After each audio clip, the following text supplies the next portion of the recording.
Good evening. എല്ലാവർക്കും നമസ്കാരം. ഇതൊരു സോഷ്യൽ ലോ ബേസ്ഡ് ആയിട്ടുള്ള അവയർനെസ് സെഷനാണ്. ആസ് യൂഷ്വൽ ഇലക്ഷൻ്റെ സമയമാണ്.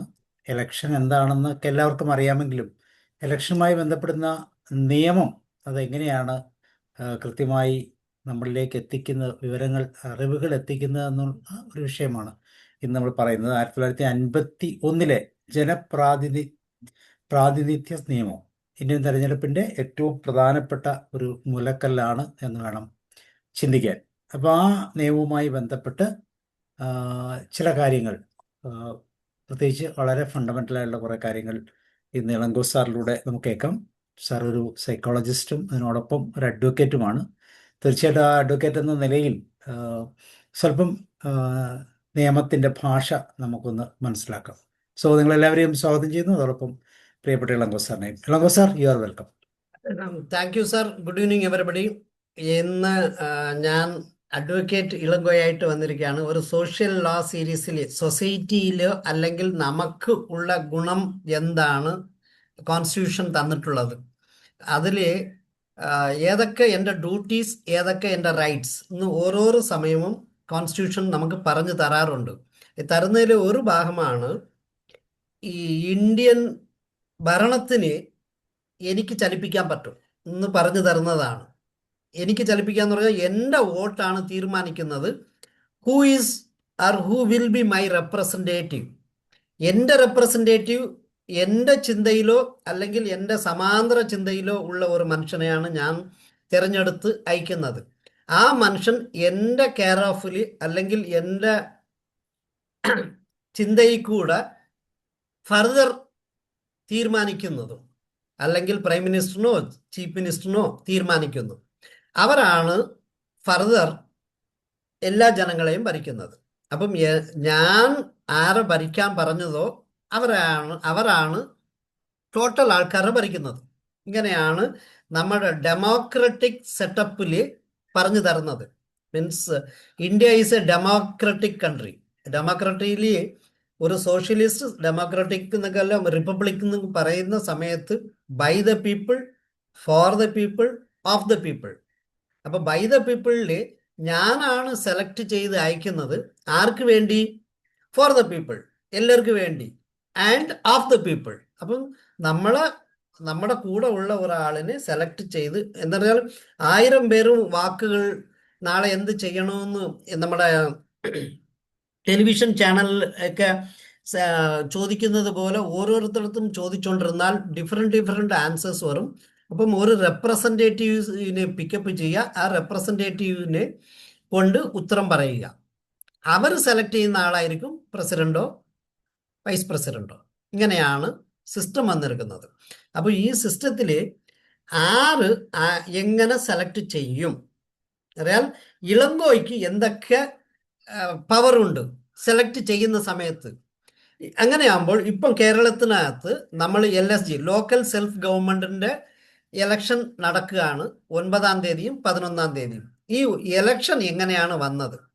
ഇലക്ഷൻ അല്ലാതെ ഞങ്ങൾ 10 പേര് ചേർന്ന് ഞാനും സാബു സാറും വീട്ടിൽ പോയി ചായ കുടിച്ചിട്ട് ഒരാളെ സെലക്ട് ചെയ്തിട്ട് ഇവരാണ് പറ്റും എന്ന് പറഞ്ഞാൽ ആ മനുഷ്യനെ അഗ്രി ചെയ്യാവോ ഇല്ലയോ? ഇല്ലെങ്കിൽ എന്ത് ചെയ്യണം? അഗ്രി ചെയ്യണമെങ്കിൽ എന്ത് ചെയ്യണം എന്ന് പറഞ്ഞു തരുന്ന ഒരു വിഭാഗമാണ് ഈ പീപ്പിൾ റെപ്രസെൻറ്റേഷൻ ആക്ട് 1950. പിന്നെ അതിനകത്ത് 1951 അഡീഷണൽ ആയിട്ട് വന്നു. 1950 പീപ്പിൾസ് ആക്ട് തുടങ്ങിയത് 15 മെയ് 1950 ഒക്ടോബറിലാണ് ഫസ്റ്റ് ടൈം ഇലക്ഷൻ അവർ ചിന്തിക്കുന്നത്. ഒക്ടോബറിലോ ഓഗസ്റ്റിലോ ആണ് ചിന്തിക്കുന്നത്. ഫസ്റ്റ് ടൈം അല്ല, ഒക്ടോബറിലാണ് ഇലക്ഷനെ കുറിച്ച് ചിന്തിക്കുന്നത്. അപ്പൊ ഇലക്ഷൻ വരുന്നതിന് മുമ്പ് ഇലക്ഷൻ എങ്ങനെ നടത്തണം, ആരായിരിക്കും അതിന് സൂപ്പർവൈസ് ചെയ്യുന്നത്, ഈ സൂപ്പർവൈസ് ചെയ്യുന്നതിന് എത്ര പേര് വേണം, അവരാരൊക്കെ തിരഞ്ഞെടുക്കാം, ലോക്കൽ ലെവലില് തീരുമാനിച്ച് ലോക്കൽ ലെവൽ സൂപ്പർവിഷൻ ആരായിരിക്കും, അതിന് ആരാണ് ഒബ്സർവർ ആയിട്ട് മാറുന്നത്, എങ്ങനെയാണ് ഈ system fair and free election ആയിട്ട് മാറുന്നത്, ഒരു മനുഷ്യൻ എത്ര പ്രാവശ്യം വോട്ട് ചെയ്യാം, എത്ര കോൺസ്റ്റിറ്റ്യൂഷനിൽ വോട്ട് ചെയ്യാം, ഇങ്ങനെ പല കാര്യങ്ങൾ വളരെ വിശദമായിട്ട് BR അംബേദ്കറും ടീമും കൂടെ ചേർന്ന് ചെയ്തപ്പോൾ തന്നെ കറക്റ്റായിട്ട് പറഞ്ഞിട്ടുണ്ട്. ഒരുത്തന്നെ ഇന്ത്യയിൽ ഒരു സ്ഥലത്ത് മാത്രമേ വോട്ട് ചെയ്യാവൂ, ഒരു കോൺസ്റ്റിറ്റ്യുവൻസിയിൽ മാത്രമേ വോട്ട് ചെയ്യാവൂ.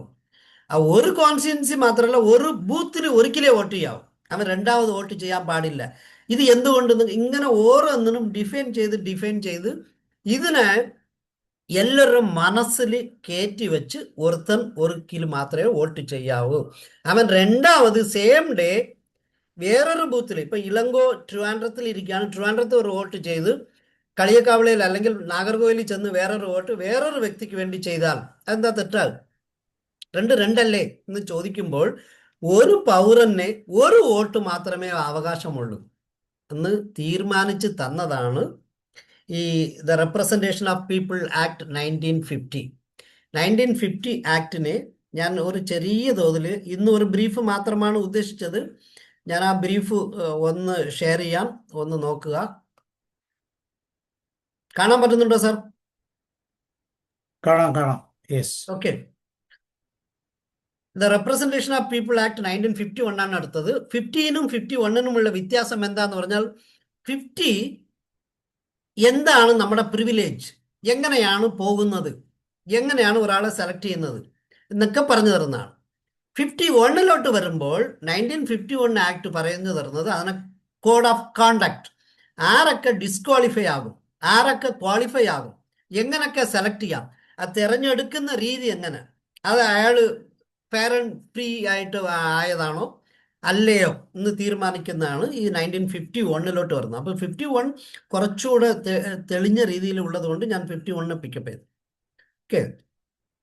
51ല് ഇതിന്റെ പർപ്പസ് എന്താന്ന് പറഞ്ഞാൽ, the act provides comprehensive legal framework for conducting election, establishing qualification and disqualification of membership in the legislative body. അത് ലെജിസ്ലേറ്റീവ് ബോഡി എന്ന് പറയുമ്പോൾ അത് MLA ആകാം, MP ആകാം. ഡിഫൈനിങ് ബ്ലോക്കിൽ ഇപ്പൊ നടക്കുന്ന ഇലക്ഷന് ഇതുമായിട്ട് ബന്ധമുണ്ടോ? ഇലക്ഷന്റെ ഉണ്ട് സാർ, ഉണ്ട്. ഇത് പഞ്ചായത്ത് രാജ് 3 ടയറിലോട്ട് വരുന്നതിൽ ഏറ്റവും താഴെ ഉള്ളതാണ്. ഒരു ഇലക്ഷൻ പഞ്ചായത്ത് രാജിൽ ഉള്ള 3 ടയർ സിസ്റ്റം. 3 ടയറിൽ പഞ്ചായത്ത്, മുനിസിപ്പാലിറ്റി, ഡിസ്ട്രിക്ട് ലെവലിൽ നിന്ന് വരും. അതിൻ്റെ മുകളിലുള്ളതാണ് അസംബ്ലി, അതിന് മുകളിലുള്ളതാണ് പാർലമെന്റ്. അപ്പോൾ defining corrupt practices, resolving election disputes, ഈ ഏരിയകളാണ് കൂടുതലും 1951 തീരുമാനിക്കുന്നത്. അപ്പം ആർക്കൊക്കെ വോട്ടുണ്ട്, ഈ വോട്ട് ചെയ്യണമെങ്കിൽ ഇന്നത്തെ 2025 വോട്ട് ചെയ്യണമെങ്കിൽ he can be even Bangladeshi, he can vote in either West Bengal or Kerala എന്നാണ് സിമ്പിളായിട്ട് പറഞ്ഞത്. അല്ലെങ്കിൽ ബീഹാറിൽ 47 ലക്ഷം വോട്ടുകളാണ് ഡിസ്ക്വാളിഫൈ അല്ലെങ്കിൽ ഡിലീറ്റ് ചെയ്യപ്പെട്ടത്. 20-21 ലക്ഷമാണ് പുതിയതായിട്ട് ആഡ് ചെയ്യപ്പെട്ടത്. ഇത് എങ്ങനെയാണ് ഡിലീറ്റ് ആയത്, എങ്ങനെയാണ് ആഡ് ആയത് എന്ന് പറയുന്നാൽ, ഈ particular representation of people act 1950 കൂടെയാണ് വന്നത്. അപ്പം ഇതിനെ കുറച്ച് തിയറിറ്റിക്കലായിട്ട് പോകണമെങ്കിൽ ഇതിൽ എന്തൊക്കെയാണ് അഫൻസസ്. സാറിന് സൗണ്ട് ഡിസ്റ്റർബൻസ് ഉണ്ടോ? ഇവിടെയൊക്കെ ഇലക്ഷന്റെ ഒരു കുഴപ്പമില്ല, ഓക്കെയാണ്, ഒരു കുഴപ്പമില്ല. ഞാൻ സംസാരിക്കുന്നത് കേൾക്കാവോ സാർ? ക്ലിയർ ആണ് സാർ, വേറെ ഡിസ്റ്റർബൻസ് ഒന്നുമില്ല, വേറെ സൗണ്ട് ഒന്നുമില്ല. ഓക്കെ. അപ്പൊ കുറെ അഫൻസസ് പറയുന്നുണ്ട്. എന്തൊക്കെയാണെന്ന് പറഞ്ഞാൽ, ഈ സെക്ഷൻ 8 ആണ് ഈ പീപ്പിൾ റെപ്രസെന്റേഷൻ ആക്ടില് എന്ത് ചെയ്യാം, ആരൊക്കെ ഇരിക്കണം. പിന്നെ കുറെ ഏരിയകൾ, കുറെ സീറ്റ് റിസർവ്ഡ് ഉണ്ട് ഷെഡ്യൂൾ കാസ്റ്റ്, ഷെഡ്യൂൾ ട്രൈബ് എന്ന്. ഇപ്പം പുതിയ ഒരു റിസർവേഷൻ ഉണ്ട് ലേഡീസിനും കൂടെ. അപ്പം ഈ ഇതില് വേറൊരാൾ പോയി നിൽക്കാൻ പറ്റത്തില്ല, നിന്നാൽ അവൻ ഡിസ്ക്വാളിഫൈ ആകും. അതാണ് കൊട്ടാരക്കരയിലെ കോൺഗ്രസ് റെപ്രസെന്റ് ചെയ്യുന്ന അദ്ദേഹത്തിന്റെ പേരെന്താണ് സാർ?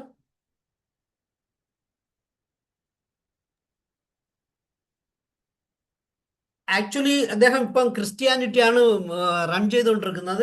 ഷെഡ്യൂൾ കാസ്റ്റ് സീറ്റിലാണ് നിന്നത്. കോൺഗ്രസിലെ ഒരു ലീഡിങ് പേഴ്സണാലിറ്റിയാണ് സാർ കേരളത്തിന്റെ. കൊടിക്കുന്നിൽ സുരേഷ്. കൊടിക്കുന്നിൽ സുരേഷിന് അഗേൻസ്റ്റ് ഒരു കേസ് ഉണ്ടായിരുന്നു. He has contested in SC seat despite he is A Christian. പിന്നെ ലാസ്റ്റില് കുറേ ഇന്ന് സംശയം വന്ന സമയത്ത് SIR സിവിയർ ആയിട്ട് ഉള്ള SIRന്റെ ഫുൾ ഫോം എന്താണ് സർ? സിവിയർ ഇൻവെസ്റ്റിഗേറ്റീവ് നോമിനൽ റോളിന് റീചെക്ക് ചെയ്യുന്നതാണ് SIR. Okay, I will tell you what is SIR is.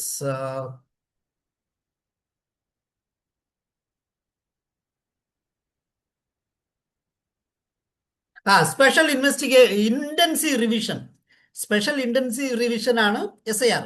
അപ്പോൾ SIRൽ ഇപ്പോൾ നമ്മുടെ അടുത്തൊക്കെ എന്തൊക്കെയാണ് പറഞ്ഞിരിക്കുന്നത് പറഞ്ഞാൽ, നീ പണ്ടേ വോട്ട് ചെയ്യുന്ന ഒരുത്തനാണോ, അപ്പൊ നീ 2002 എവിടെയാണ്, എന്ന് വോട്ട് ചെയ്ത്, ഏത് കോൺസ്റ്റിറ്റ്യുവൻസിൽ, ഏത് സീരിയൽ നമ്പർ, ഏത് ഭാഗം പ്രകാരം എന്ന് പറഞ്ഞ് നമ്മുടെ അടുത്ത് ഡീറ്റെയിൽസ് ചോദിച്ചിരിക്കാണ്. ഇതേപോലെ നമ്മുടെ കൊടിക്കുന്നിൽ സുരേഷ് അടുത്ത് ചോദിച്ചത്, നീ ഇതെല്ലാം പറഞ്ഞ് ഒരാൾ കംപ്ലൈന്റ് ചെയ്തിരിക്കുകയാണ്, ഓക്കെ, നിന്റെ അമ്മയുടെയും അച്ഛൻ്റെയും പേര് തരൂ, അവർ എവിടെയാണ് വോട്ട് ചെയ്തത്, അവർ എന്ത് റിലീജിയനാണ് അഡോപ്റ്റ് ചെയ്തുകൊണ്ടിരുന്നത് എന്നൊക്കെ കാണിച്ച് പ്രൂവ് ചെയ്തപ്പോൾ he has been totally let free of the case. അതല്ലെങ്കിൽ he would have been disqualified.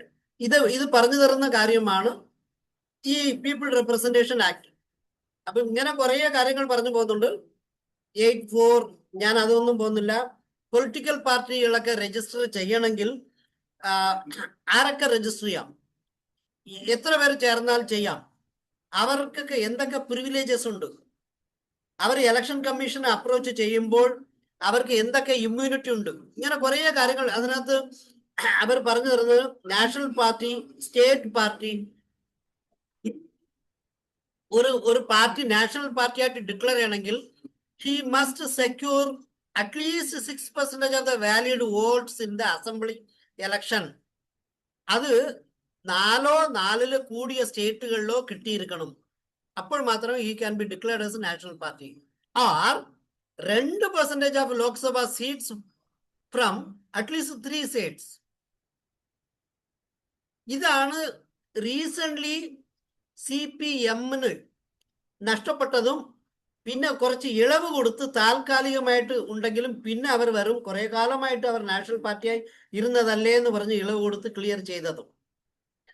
Otherwise the party will be push to state party. State party എന്ന് പറഞ്ഞാൽ that party must secure at least 6% of vote in the state assembly election. State assembly election ഞാൻ കേരളയെ എടുത്തപ്പോൾ കേരളയിൽ 2.86 crore voters ഉണ്ട്. അവരുടെ 6% വോട്ടെങ്കിലും കിട്ടിയാൽ മാത്രമേ that particular party will be enumerated or called as state party. അല്ലെങ്കിൽ 3% of total seats in the state assembly. നമ്മുടെ കേരളത്തിന് 140 സീറ്റ് ഉണ്ട്. അതിന് 3% എന്ന് പറഞ്ഞാൽ മിനിമം 4 സീറ്റെങ്കിലും കിട്ടിയിരിക്കണം. അല്ലെങ്കിൽ he cannot be, that particular party cannot be declared as state party. ഇതിൽ 2 ഡെഫിനിഷനിൽ ഏതെങ്കിലും ഒന്നായാൽ മതി. Either at least 6% of vote in the state assembly or 3% of the total seats in the state assembly. ഇത് തന്നെയാണ് മുകളിലും. 6% ഓഫ് ടോട്ടൽ വോട്ടുകൾ, but 4 അതിന് കൂടിയ സ്റ്റേറ്റുകൾ, മിനിമം 4 സ്റ്റേറ്റിൽ ഇരുന്ന് വേണം. അല്ലെങ്കിൽ 2% ഓഫ് ലോക്സഭാ സീറ്റ് അവർക്ക് കിട്ടിയിരിക്കണം. 540 സീറ്റിൽ 546 അല്ല 540 ആണ്. ബാക്കി 6 സീറ്റുകളൊക്കെ വേറെ നോമിനേറ്റഡ് സീറ്റുകളായിട്ട് പോകുന്നതാണ്. അപ്പം അതിൽ 2% എങ്കിലും അവർ കിട്ടിയിരിക്കണം. റഫ്ലി 10 സീറ്റ്സ്. അങ്ങനെ ഉണ്ടെങ്കിൽ നാഷണൽ പാർട്ടിയായിട്ട് നിൽക്കാൻ പറ്റുള്ളൂ. പിന്നെ ഇതിൻ്റെ ഫിനാൻഷ്യൽ പ്രൊവിഷൻ പറയുന്നുണ്ട്. അതിന് എങ്ങനെയായിരിക്കും ഒരു പാർട്ടിക്ക് എത്ര വേണമെങ്കിലും ഫണ്ട് സ്വരൂപിക്കാം. അതിന് 20,000 രൂപയുടെ മുകളിലാണെങ്കിൽ അവർ ഇലക്ഷൻ കമ്മീഷനെ അറിയിക്കണം. പിന്നെ by cheque or by mode മാത്രമേ വാങ്ങിക്കാവൂ, ക്യാഷ് വാങ്ങിക്കാൻ പാടില്ല എന്നൊക്കെ പറയുന്നുണ്ട്. സെക്യൂരിറ്റി ഡെപ്പോസിറ്റ്, ലോക്സഭാ സീറ്റിന് നിൽക്കുമ്പോൾ ഡെപ്പോസിറ്റ് നഷ്ടപ്പെട്ടവനാണെന്ന് പറയുന്നതിന് ഇതാണ് അർത്ഥം. 25,000 രൂപ കൊടുത്താണ് ഒരാൾ ഇലക്ഷന് അവിടെ നിൽക്കുന്നത്. അല്ല സ്റ്റേറ്റ് അസംബ്ലിക്കാണെങ്കിൽ 12,500 രൂപ. അതിന് SC ST കാൻഡിഡേറ്റ് ആണെങ്കിൽ ഇത് രണ്ടിനും 50% ഫീസ് ഇളവ് ഉണ്ട്. ഇലക്ഷൻ ഒഫൻസസ് എന്ന് കുറെ കാര്യങ്ങൾ പറയുന്നുണ്ട്. Promoting hatred, enmity, booth capturing, breach of official duty to support means അകത്തിരിക്കുന്ന പോളിംഗ് ഓഫീസർ തന്നെ ഒരു കാൻഡിഡേറ്റിനെ പുഷ് ചെയ്ത് ബാക്കി കാൻഡിഡേറ്റിനെ വോട്ട് ചെയ്യേണ്ട ആരും വലിയ പ്രായമായ ആള് ഒന്നും മനസ്സിലാത്ത ആള് മക്കളെ ഇത് എങ്ങനെ ചെയ്യണം എന്ന് പറഞ്ഞാൽ ഇവിടെ കുത്തൊന്നും പറയാൻ പാടില്ല എന്നൊക്കെ പറയുന്നത് അതൊക്കെയാണ് എലക്ഷൻ ഓഫൻസസ്.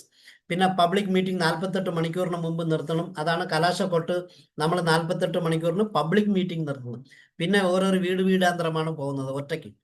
പിന്നെ ലിക്കർ 2 ദിവസത്തിന് മുമ്പേ നിർത്തണം. ഇതെല്ലാം ഈ ആക്ടിൽ ക്ലിയർ ആയിട്ട് പറഞ്ഞിട്ടുണ്ട്. ക്യാൻവാസിങ് നിയർ പോലീസ് സ്റ്റേഷൻ 100 മീറ്റേഴ്സിന് അകത്ത് വരാൻ പാടില്ല. അതല്ലാതെ പിന്നെ ഫർദർ ഇലക്ഷൻ ട്രിബ്യൂണലിനെ അബോളിഷ് ചെയ്താണ് 66-ല്. ഈ ഇലക്ഷൻ കേസസ് ഒക്കെ ഈ ഇലക്ഷൻ ട്രിബ്യൂണൽ അബോളിഷ് ചെയ്തപ്പം ഹൈക്കോർട്ടിലിട്ട് വന്നു. ഇത് തന്നെയാണ് ഞാൻ കുറച്ചു മുമ്പ് പറഞ്ഞുകൊണ്ടിരുന്നത്.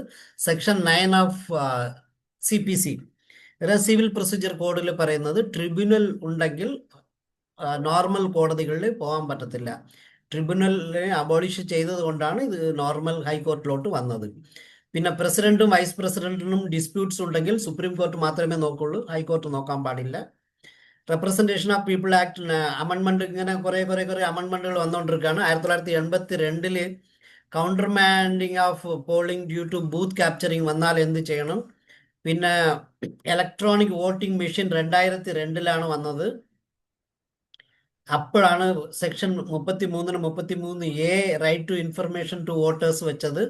ഈ ഇലക്ട്രോണിക് മെഷീനെ പിന്നെ VVPAT voters verification paper auditing test എന്നോ അങ്ങനെ T സ്റ്റാൻഡ്സ് ഫോർ സംതിങ്, ഞാനത് വരുമ്പോൾ പറഞ്ഞുതരാം.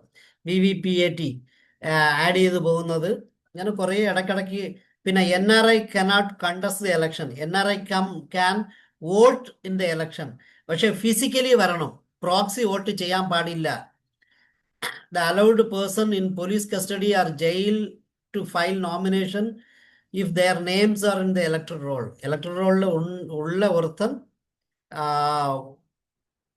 അങ്ങേര് വേണമെങ്കിൽ കാൻഡിഡേറ്റ് ആയിട്ട് കണ്ടസ്റ്റ് ചെയ്യാം. ബണ്ടിച്ചോറെ പോലെ ലിസ്റ്റിൽ ഇല്ലാത്ത ആള് വന്ന് നേരെ ഇലക്ഷനിൽ നിൽക്കാൻ ഒക്കില്ല. ഡിസ്പൈറ്റ് ഹീസ് അൻ ഇന്ത്യൻ ആയിട്ട് ഉണ്ടെങ്കിൽ പോലും. അതാണ് ട്രിവാൻഡ്രത്ത് ഒരു കോൺഗ്രസ് കാൻഡിഡേറ്റ് ഹൂസ് എനിക്ക് പേര് മറന്നുപോയി, ഒരു 24 വയസ്സുള്ള ഒരു ലേഡീനെ, അവൾക്ക് ആ പർട്ടിക്കുലർ വാർഡിൽ പേരില്ല എന്ന് പറഞ്ഞ് ഇവർ ക്യാൻസൽ ചെയ്തിരുന്നു. ആ particular party has gone to high court and got the verdict that her family or parental house is there, even passport ആ അഡ്രസ്സിലാണ്. പക്ഷേ only thing normal resident of some other ward, but rest all thing her every document, even അതിന് 1 മാസത്തിന് മുമ്പ് വന്ന registered letter പോലും ആ same അഡ്രസ്സിലാണ്, where she was not living but her parental ഹൗസിലാണ് വന്നുകൊണ്ടിരുന്നതെന്ന് പ്രൂവ് ചെയ്തുകൊണ്ട് ആ ലേഡിക്ക് ഹൈക്കോർട്ട് പെർമിറ്റ് എന്ത് ചെയ്തു എന്ന് പറഞ്ഞാൽ, ഹൈക്കോർട്ട് ഡയറക്റ്റായിട്ട് വേർഡിക്റ്റ് കൊടുക്കാതെ ഹൈക്കോർട്ട് പറഞ്ഞു, chief election state election commissioner SEC അടുത്ത് പറഞ്ഞു, take appropriate action and ensure that you give right verdict to this girl എന്ന് പറഞ്ഞു. അപ്പൊ ഇത്രയും പറഞ്ഞപ്പം അത് സൂചനയാൽ, അല്ലെങ്കിൽ ഞാൻ കൊടുക്കുന്നു. ഇപ്പോൾ നമ്മുടെ ഒരു vice chancellor of Kerala university and Kerala technical university and digital യൂണിവേഴ്സിറ്റിയിലെ ഗവർണറും മുഖ്യമന്ത്രിയും കൂടെ വേറെ ആളെ റെപ്രസെന്റ് ചെയ്ത് കൊടുത്തപ്പോൾ supreme court has told very clearly, take appropriate action and you both sit together and come to a conclusion. If you are not coming to a conclusion, we will be compelled to take right action എന്നൊക്കെ പറഞ്ഞിരുന്നു. അങ്ങനെയാണ് court എപ്പോഴും initially പറഞ്ഞു കൊടുക്കുന്നത്. Court many a times they don't give with decision of taking road or land. അവരെ ഒരു സ്മൂത്തറായിട്ട് push ചെയ്ത് കൊടുക്കും. അതിൽ അടങ്ങിയില്ലെങ്കിലാണ് normally they give perfect verdict. അതാണ് ഈ പട്ടത്തിലാണ്, ആ ലേഡിയുടെ പേര് എനിക്ക് മറന്നുപോയി, ഒരു പാർട്ടിയിലുള്ള ആൾക്കാരുടെ വേറൊരു പാർട്ടിക്കാരുടെ ഇല്ലാതാക്കി എന്നൊക്കെ പറഞ്ഞ് പോയത്. So then NRI cannot contest election, അത് പറഞ്ഞിരുന്നു. നോട്ടബിൾ കേസസ് ആൻഡ് കോൺട്രവേഴ്സി, ഇതിനകത്ത് ഏറ്റവും വലിയ ഒരു ഇമ്പോർട്ടൻ്റ് കേസ് ഞാൻ വായിച്ചപ്പോൾ എനിക്ക് കിട്ടിയതാണ്. പ്രൈം മിനിസ്റ്റർ ആയിരുന്ന ഇന്ദിരാഗാന്ധിനെ ഇവരുടെ ക്യാമ്പയിനിങ്ങും ഇവരുടെ എലക്ഷൻ തെറ്റാണ്. മീൻസ് ഹർ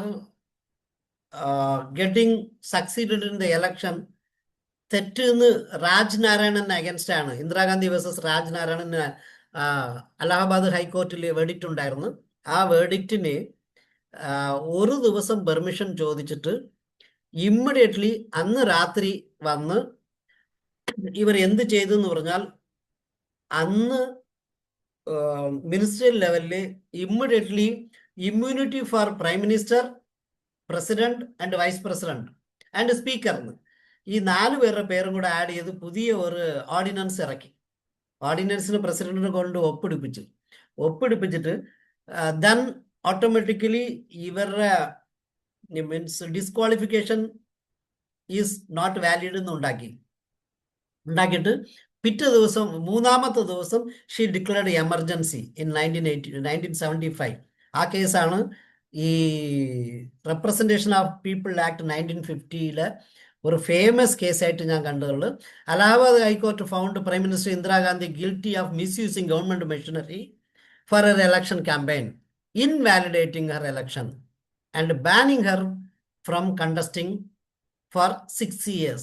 ഇപ്പോൾ ആസ് ഓഫ് നൗ ഏതൊരു കാൻഡിഡേറ്റ് എന്ത് കുറ്റം ചെയ്താലും നെക്സ്റ്റ് 6 yearsനാണ് ബാൻ ചെയ്യുന്നത്. ബട്ട് അത് ഒരു പുതിയതായിട്ട് സുപ്രീം കോർട്ട് ഒരു സജഷൻ കൊടുത്തു. സജഷൻസ് അല്ല, ഡിക്റ്റം എന്ന് തന്നെ പറയണം. ഇപ്പം 2024 24 it has said that in case if you find that any criminal breach or rowdy has become member of assembly or parliament, he should be banned lifetime. But government has not accepted that. Government പറഞ്ഞ് എന്തോ ഒരു കാര്യം കൊണ്ട് എന്തോ ഒരു wrong decision വന്നിരുന്നാൽ he will be losing his democratic life എന്ന് പറഞ്ഞ് അങ്ങനെ ഒരു ഡിസ്കഷനിൽ നിൽക്കുകയാണ് ഇപ്പോഴും. So as of now the penalty is or they will be disqualified for successive 6 years. Successive 6 years എന്ന് പറഞ്ഞാൽ 2 ഇലക്ഷൻ നിൽക്കാൻ പറ്റത്തില്ല എന്ന കണക്കാണ് 6 years കാണിച്ചിരിക്കുന്നത്. 5 yearsന് ഒരിക്കലാണ് നമ്മൾ ഇലക്ഷൻ നടത്തുന്നത്. അതുകൊണ്ട് this led to the declaration of emergency 1975-77 and constitutional amendments to validate her election. അതാണ് സംഭവിച്ചത്. ഈ കറണ്ട് ഡിബേറ്റ് ഇതാണ് ഞാൻ പറഞ്ഞെന്ന് തോന്നുന്നു. Yes, supreme court hearing the petition regarding lifetime ban on convicted MPs, MLAs, convicted MPs, MLA. Instead of current 6-year ban, the union government has opposed this, arguing that only parliament can enact such provision. പാർലമെന്റിനാണ് എപ്പോഴും നിയമം ഉണ്ടാക്കാനുള്ള അധികാരമുള്ളത്. But ചില സമയങ്ങളിൽ supreme കോർട്ടിനുമുണ്ട്.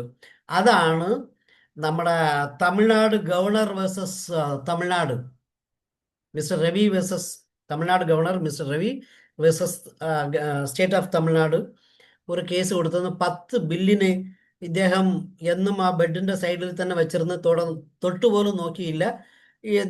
they should fix a time period or else he may have indefinite period without touching that bill. Then we will be deprived of our democratic style of working എന്ന് പറഞ്ഞ് അവർ പോയിരുന്നു. അതിന് division bench 2 judges ഉള്ള division bench time തീരുമാനിച്ചിരുന്നു. അങ്ങനെ ആ 10 ബില്ലിൽ 8 bill immediately enact ചെയ്തതായിട്ട് ഈ സുപ്രീം കോർട്ട് ഡിക്ലെയർ ചെയ്ത്. എന്നാൽ അങ്ങനെ ചില സമയങ്ങളിൽ സുപ്രീം കോർട്ടിന് ഒരു അതോറിറ്റി ഉണ്ട്, അത് കോൺസ്റ്റിറ്റ്യൂഷണൽ അതോറിറ്റിയാണ്. In case if constitutional bodies are not doing it, supreme court can enact act എന്ന് ഒരു ക്ലോസ് കൂടെ ഉണ്ട്. ആ ക്ലോസ് പ്രകാരമാണ് ഇവർ ചോദിച്ചപ്പം parliament means government of India said that only parliament can enact such provisions that life time ban would be അൺഡ്യൂലി harsh and ഡിസ്പ്രൊപ്പോർഷനേറ്റ് എന്ന് പറഞ്ഞ് 2024 നിർത്തി. 46% of Lok Sabha members face criminal charges irrespective of the parties, raising concerns about the criminalization of politics. ആ politics criminalisation avoid ചെയ്യാനാണ് supreme court ഇങ്ങനെ suggestion കൊടുത്തപ്പോൾ ഒരു പാർട്ടിയും agri ചെയ്തില്ല. അതൊക്കെ pot Then president and vice president, only Supreme Court can decide on their election disputes, not the lower one.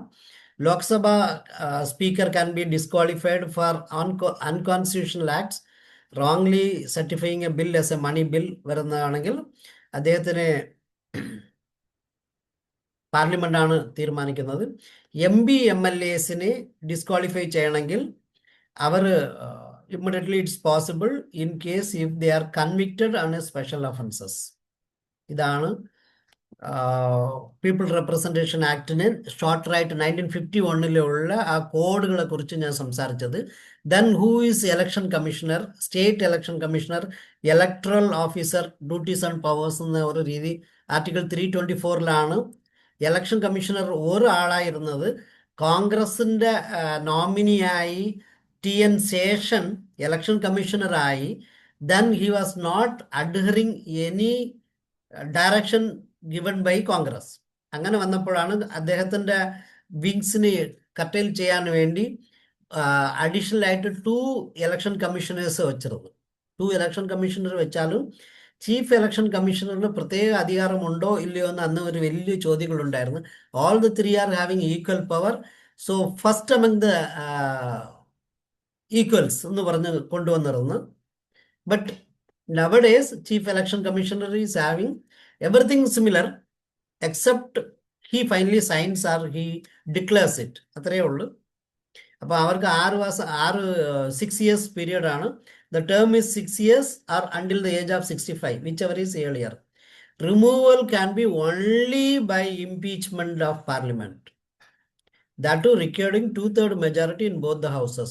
ഇതിന്റെ അർത്ഥം എന്താന്ന് പറഞ്ഞാൽ, even though the particular ruling party suggests the name and carries to President of India, President of India assents it, but ചെയ്ത് കഴിഞ്ഞാൽ election commissioner ആയിട്ട് കയറി കഴിഞ്ഞാൽ he is having immunity from all normal party or normal works.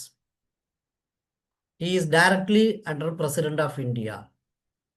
അപ്പോൾ president of ഇന്ത്യക്ക് പോലും chief election കമ്മീഷണറെ remove ചെയ്യാൻ പറ്റത്തില്ല. Other 2 election commissioners chief election commissioner recommend ചെയ്യുന്ന സമയത്ത് പ്രസിഡന്റിനെ റിമൂവ് ചെയ്യാം. ഇതാണ് അവരുടെ ടെന്യൂറും 6 years or 65 years, whichever is earlier എന്നാണ് പറയുന്നത്.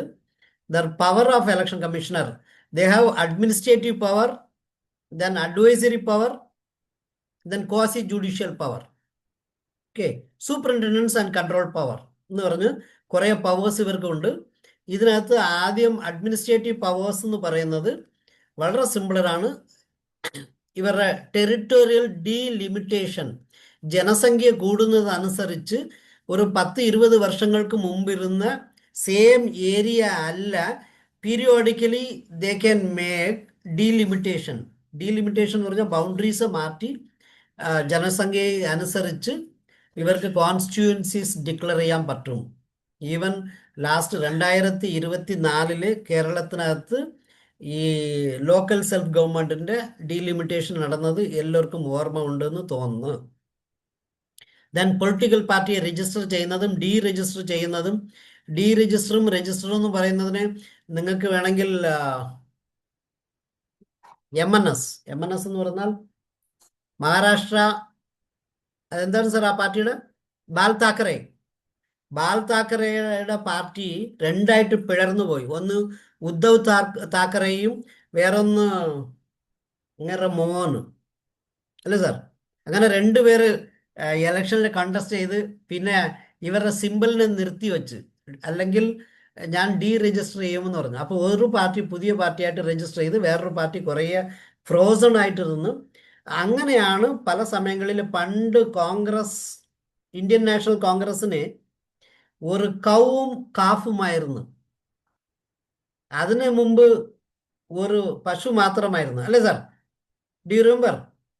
ഇപ്പോൾ 3ാമത്തേതാണ് കൈപ്പത്തി. അപ്പം ഇടയ്ക്കിടയ്ക്ക് ഈ പ്രശ്നങ്ങൾ വരുമ്പോഴാണ് ഇവർ സിമ്പിൾ മാറ്റി പോകുന്നത്. അല്ലെങ്കിൽ that party will be totally under chaos നിൽക്കുമ്പോൾ, അല്ലെങ്കിൽ അടിപിടി വരുമ്പോൾ this election commissioner of India will try to deregister. Initially, they will freeze it if they are not adhering. അപ്പോൾ ഡീരജിസ്റ്റർ ചെയ്യാൻ എന്തൊക്കെ ചെയ്യാമെന്ന് പറയുന്ന സൂത്രങ്ങളുണ്ട്. അത് ആ ഏരിയ ആണ് ഇലക്ഷൻ കമ്മീഷൻ ഓഫ് ഇന്ത്യയുടെ അഡ്മിനിസ്ട്രേറ്റീവ് പവേഴ്സിൽ വരുന്നത്. Then model code of conduct. Model code of conduct എന്ന് പറഞ്ഞാൽ ഈ ഫ്രീ ആൻഡ് ഫെയർ ഇലക്ഷൻ സംഭവിക്കണം എന്ന് പറയുമ്പോൾ റൂളിംഗ് പാർട്ടി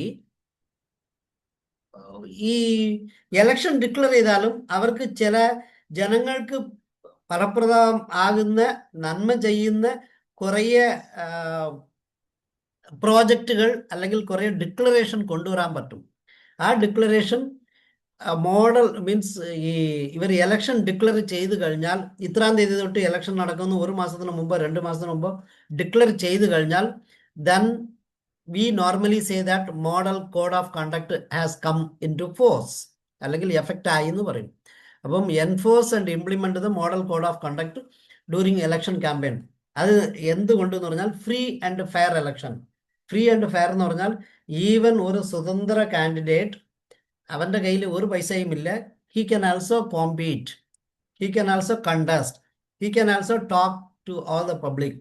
അപ്പോൾ അങ്ങനെ ചെയ്യുമ്പോൾ ഒരാൾ മസിൽ പവർ ഉള്ള ആളും വേറൊരാൾ മസിൽ പവർ ഇല്ലാത്ത ആളും ആയി മാറരുതെന്ന് ഉദ്ദേശിച്ചാണ് ഇങ്ങനെ കുറേ കാര്യങ്ങൾ വെച്ചിരിക്കുകയാണ്. ഇലക്ഷൻ എക്സ്പെൻഡിച്ചർ മോണിറ്ററിങ് ഇപ്പോൾ റെഗുലറായിട്ട് ഓൺലൈനിൽ കൂടെ ചെയ്യണമെന്നാണ് പറഞ്ഞത്. അപ്പോയിൻമെന്റ് ഓഫ് ഒബ്സർവേഴ്സ്. ഇലക്ഷൻ സമയത്ത് ഇലക്ഷൻ ഒബ്സർവേഴ്സ് പ്രത്യേകിച്ച് IASകാരെയാണ് ഒബ്സർവറായിട്ട് വയ്ക്കുന്നത്. Because IAS means Indian administrative service. ഇന്ത്യക്ക് വേണ്ടി ജോലിയെടുക്കുന്ന ആൾക്കാരാണ് IASകാർ, സിവിൽ സർവീസസ് പീപ്പിൾ. അപ്പോൾ അവരെ വയ്ക്കുന്നത്. Then simple allocation. ഇതെല്ലാമാണ് ഇലക്ഷൻ കമ്മീഷൻ ഓഫ് ഇന്ത്യയുടെ administrative powers. Then advisory powers എന്ന് പറയുന്നത് ഇവർ പ്രസിഡന്റിനെ അഡ്വൈസ് കൊടുക്കും.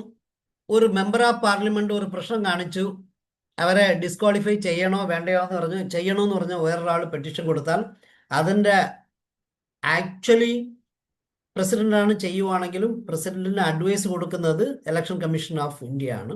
അതേപോലെ ഒരു സ്റ്റേറ്റിൽ വരുമ്പോൾ ഗവർണറിനെ MLA ഡിസ്മിസ് ചെയ്യണമെന്ന് പറഞ്ഞു കൊടുക്കുവാണെങ്കിൽ അതിന് സജഷൻസ് കൊടുക്കുന്നതും അഡ്വൈസ് കൊടുക്കുന്നതും സ്റ്റേറ്റ് ഇലക്ഷൻ കമ്മീഷണറാണ്. Then judicial consultant advice high court and supreme court in the matter related to post election dispute. പല സമയങ്ങളിൽ വർഷങ്ങൾ 2 വർഷം 3 വർഷം 5 വർഷം കഴിഞ്ഞിട്ടും ചില ഡിസ്പ്യൂട്ടുകൾ തീരാറില്ല. അതാണ് ഞാൻ കുറച്ച് മുമ്പ് എക്സ്പ്ലെയിൻ ചെയ്തിരുന്നത്. മറ്റേ കൊടിക്കുന്നിൽ സുരേഷിൻ്റെ ഒരു കേസ്, അതേപോലെ എറണാകുളമോ മലപ്പുറത്തോ ഒരു കേസ് കഴിഞ്ഞ ഒരു 3 മാസത്തിന് മുമ്പാണ് ഡിക്ലെയർ ആയത്. ഇലക്ഷൻ കഴിഞ്ഞ് 4 വർഷമായി അസംബ്ലിക്ക് വേണ്ടി, ഇപ്പോഴാണ് തീരുമാനം വന്നിരുന്നത്. അങ്ങനത്തെ സമയത്തിലൊക്കെ ജുഡീഷ്യൽ അഡ്വൈസ് കൊടുക്കാനുള്ള ആണ്. Then they have quasi judicial power. Quasi judicial power എന്ന് പറഞ്ഞു കഴിഞ്ഞാൽ ഇവർക്ക് ഒരു ജുഡീഷ്യൽ ഓഫീസറിൻ്റെ ലെവലിൽ തീരുമാനിക്കാം. ഒരു കോടതിയുടെ തുല്യമായി ഉള്ള അഡ്മിനിസ്ട്രേറ്റീവ് ടീമാണ്. ഇലക്ഷൻ കമ്മീഷൻ ഓഫ് ഇന്ത്യ എന്ന് പറഞ്ഞാൽ അവർ IASകാരാണ്. അപ്പം അവർ അഡ്മിനിസ്ട്രേറ്റീവ് ടീമാണ്. അഡ്മിനിസ്ട്രേറ്റീവ് ടീമിന് പല സമയങ്ങളിൽ ജുഡീഷ്യൽ പവർ കിട്ടിയിരിക്കും. അത് ആക്ടിൻ്റെ കൂടെ ഉള്ള റൂൾസ് പ്രകാരമാണ് കിട്ടുന്നത്.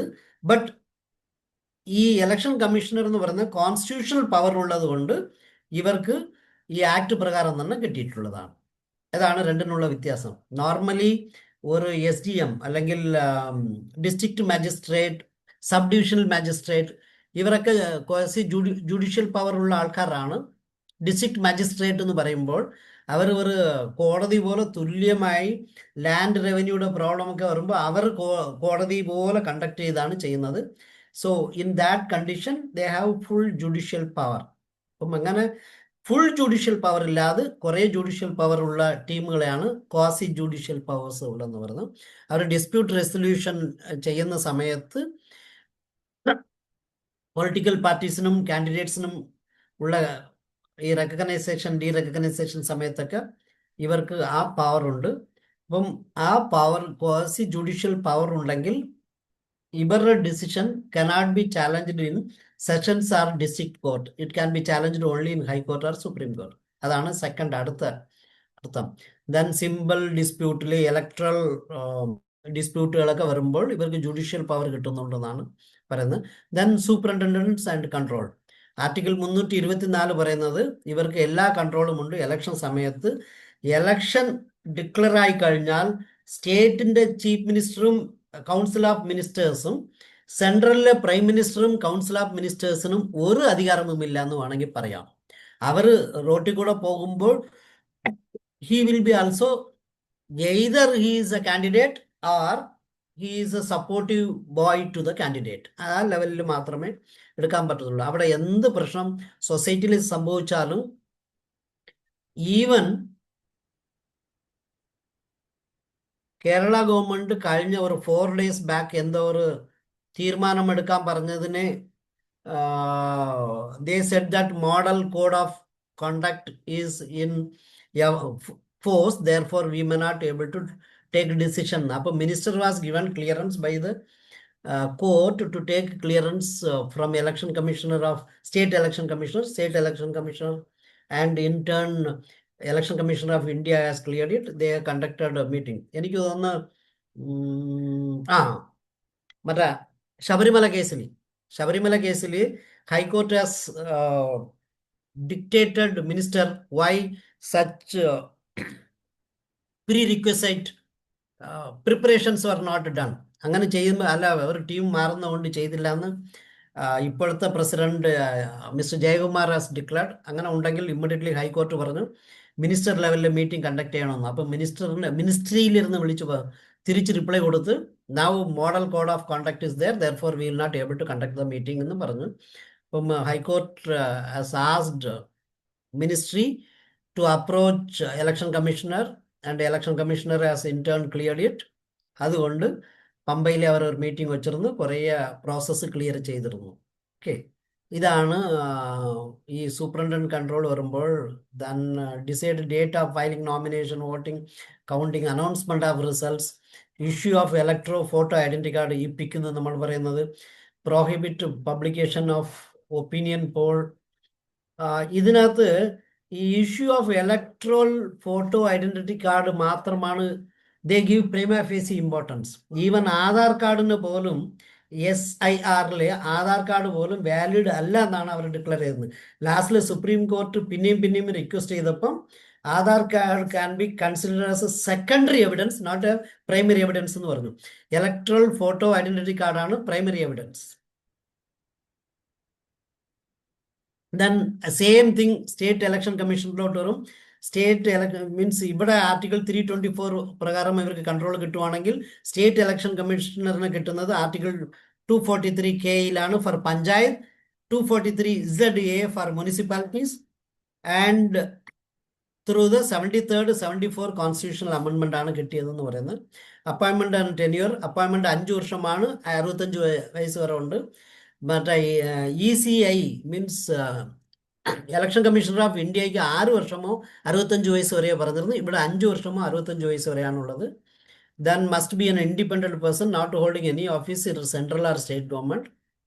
അത് എല്ലാ പൊസിഷൻസിൽ നിന്ന് റിലിംഗ്വിഷ് ചെയ്തിട്ടാണ് സ്റ്റേറ്റ് ഇലക്ഷൻ കമ്മീഷണറായിട്ട് ടേക്ക് ഓവർ ചെയ്യുന്നത്. Then can be removed if is found to be unsound mind, declared insolvent, convicted for criminal offences. ഈ കണ്ടീഷനിൽ മാത്രം ഇങ്ങനെ അഡീഷണൽ ആയിട്ട് സ്റ്റേറ്റ് ഇലക്ഷൻ കമ്മീഷണർക്ക് ഇങ്ങനെ ഒരു പോയിന്റ്സ് കൂടെ കൊടുത്തിട്ടുണ്ട്. പക്ഷേ ഇലക്ഷൻ കമ്മീഷണർ ഓഫ് ഇന്ത്യക്ക് ഇങ്ങനത്തെ ഒരു കണ്ടീഷനിലും അല്ല. അവർ they have to be impeached or the parliament, Lok Sabha as well as Rajya Sabha has to ensure that 2/3 മെജോറിറ്റിയിൽ അവർക്ക് ക്ലിയർ ചെയ്താൽ മാത്രമേ they will be removed from their chair. Then ഈ സ്റ്റേറ്റ് ഇലക്ഷൻ കമ്മീഷണറിനെ ഉള്ള ഒരു ജൂറിസ്ഡിക്ഷൻ എന്ന് പറഞ്ഞാൽ മുനിസിപ്പൽ കോർപ്പറേഷന് ഇലക്ഷൻ നടത്തുന്നതും മുനിസിപ്പാലിറ്റിന് നടത്തുന്നതും പഞ്ചായത്തിന് നടത്തുന്നതും, അത് നഗരപഞ്ചായത്ത് എന്ന് സെൻട്രൽ പറയുന്നത്, പിന്നെ റൂറൽ ബോഡീസിൽ വില്ലേജ് പഞ്ചായത്ത്, ഗ്രാമപഞ്ചായത്ത് ആർ ബ്ലോക്ക് പഞ്ചായത്ത്, പഞ്ചായത്ത് സമിതി, ഡിസ്ട്രിക്ട് കൗൺസിൽ ആർ ജില്ലാ പരിഷത്ത്, ഇവിടൊക്കെ നടത്തുന്ന അധികാരം സ്റ്റേറ്റ് ഇലക്ഷൻ കമ്മീഷണറിനാണ് ഉള്ളത്. അപ്പം election commissioner of India direct ആയിട്ട് ഈ ഇലക്ഷൻസ് നടത്താറില്ല. ആൻഡ് ഇവിടെയും പവർ ആൻഡ് റെസ്പോൺസിബിലിറ്റീസ് പറഞ്ഞ് ഇലക്ഷനെ കണ്ടക്ട് ചെയ്യുന്നത്, റോൾ മാനേജ്മെന്റ് ചെയ്യുന്നത്, കോഡ് ഓഫ് കണ്ടക്ട് കൊടുക്കുന്നത്, dispute resolutions, administrative independence. Then important notice, SC is completely separate from Election Commissioner of India. ECI conducts national state level election, while SEC conducts only local body elections. Sabu sir ആദ്യം ചോദിച്ച ചോദ്യത്തിനോട്ട് ഉത്തരം വന്നു. അപ്പം ഇങ്ങനെയാണ്. But SEC is again under ECI only, but he is not having wide power like ECI. ഇത്രയേ ഉള്ളൂ കാര്യം. Then hierarchy of electoral officers, ആദ്യം Election Commissioner of India, Chief Electoral Officer, state ലെവലിൽ വരുന്ന CEO ആണ്. അവിടെ നിന്ന് ഡിസ്ട്രിക്ട് ഇലക്ഷൻ ഓഫീസർ വരും. ഡിസ്ട്രിക്ട് ലെവലിൽ നോർമലി അത് കളക്ടറോ അല്ലെങ്കിൽ ഡിസ്ട്രിക്ട് മജിസ്ട്രേറ്റോ ആണ് വരുന്നത്. Then electoral register officer constitution ലെവലിൽ വരുന്നത് തഹസിൽദാർ അല്ലെങ്കിൽ അതിനിടയ്ക്ക് വേറൊരു പേഴ്സൺ റവന്യൂ ഡിവിഷണൽ RDO വരും. ദെൻ റിട്ടേണിംഗ് ഓഫീസേഴ്സ് കോൺസ്റ്റിറ്റ്യൂഷൻ ലെവലിൽ വരുന്നതും ഈ ടീമുകളാണ്. ബിക്കോസ് ദ റവന്യൂ ടീമുകളെയാണ് normally, this is revenue means they are civil working team. അപ്പം കളക്ടറും RDOയും അവരെല്ലാം നോർമലി വരുന്നത് ഈ സിവിൽ അഡ്മിനിസ്ട്രേഷനിലാണ് വരുന്നത്. അപ്പം അതുകൊണ്ടാണ് ആ പർട്ടിക്കുലർ ടീമിനെ തന്നെ താഴോട്ട് കൊണ്ടുവരുന്നത്. ബട്ട് ഇവിടെ വരുമ്പോൾ പ്രസിഡിംഗ് ഓഫീസറായിട്ട് വരുന്നത് ആര് വേണമെങ്കിലും താൽക്കാലികമായിട്ട് ഈച്ച് പോളിംഗ് ബൂത്തിൽ വരുന്ന പോളിംഗ് സ്റ്റേഷൻ ലെവലിൽ പ്രസിഡിംഗ് ഓഫീസർ, അവരുടെ കൂടെ 2 പോളിംഗ് ഓഫീസേഴ്സിൻ്റെ കൂടെ ഓരോരോ പാർട്ടിയുടെ nominees who can represent the particular constituency or ward, അവർ എന്തുകൊണ്ട് വെച്ചെടുക്കുമെന്ന് പറഞ്ഞാൽ ഫ്രീ ആൻഡ് ഫെയർ ഇലക്ഷൻ നടത്താൻ വേണ്ടി ഓരോരോ പാർട്ടിയുടെയും അല്ലെങ്കിൽ ഓരോരോ കണ്ടസ്റ്റന്റിൻ്റെയും representative in agent out agent എന്ന് 2 ഏജന്റുകളുണ്ട്. ഇൻ ഏജന്റിന് 3 പേരെ സെലക്ട് ചെയ്യാം. ഒരാൾ റെഗുലറായിട്ട് ഇരിക്കും. ആ പർട്ടിക്കുലർ ആൾ ചായ കുടിക്കാൻ പോവുകയാണെങ്കിൽ അവരെ റീപ്ലേസ് ചെയ്യാൻ വേണ്ടി 2 പേർക്ക് കൂടെ ഐഡന്റിറ്റി കാർഡ് കൊടുക്കും. ആ 2 പേര് താൽക്കാലികമായിട്ട് മാറാം അല്ലെങ്കിൽ റൊട്ടേഷൻ ബേസിസിൽ ഇരിക്കാം. ഇത് എന്ത് കൊണ്ടെന്ന് പറഞ്ഞാൽ ഓരോരോ പാർട്ടിയുടെയും ആളിരിക്കുമ്പോൾ ഇളങ്കോ ചെന്ന് വോട്ട് ചെയ്യാൻ ചെല്ലുന്ന സമയത്ത് ഇളങ്കോ കള്ള വോട്ട് ചെയ്യാൻ വന്നവനാണോ അല്ലെങ്കിൽ എൻ്റർടൈൽഡ് വോട്ടിന് ഫ്രാഞ്ചൈസ് ചെയ്യാൻ വന്നവനാണോ എന്ന് ഇവർ അപ്പോൾ തീരുമാനിക്കണം.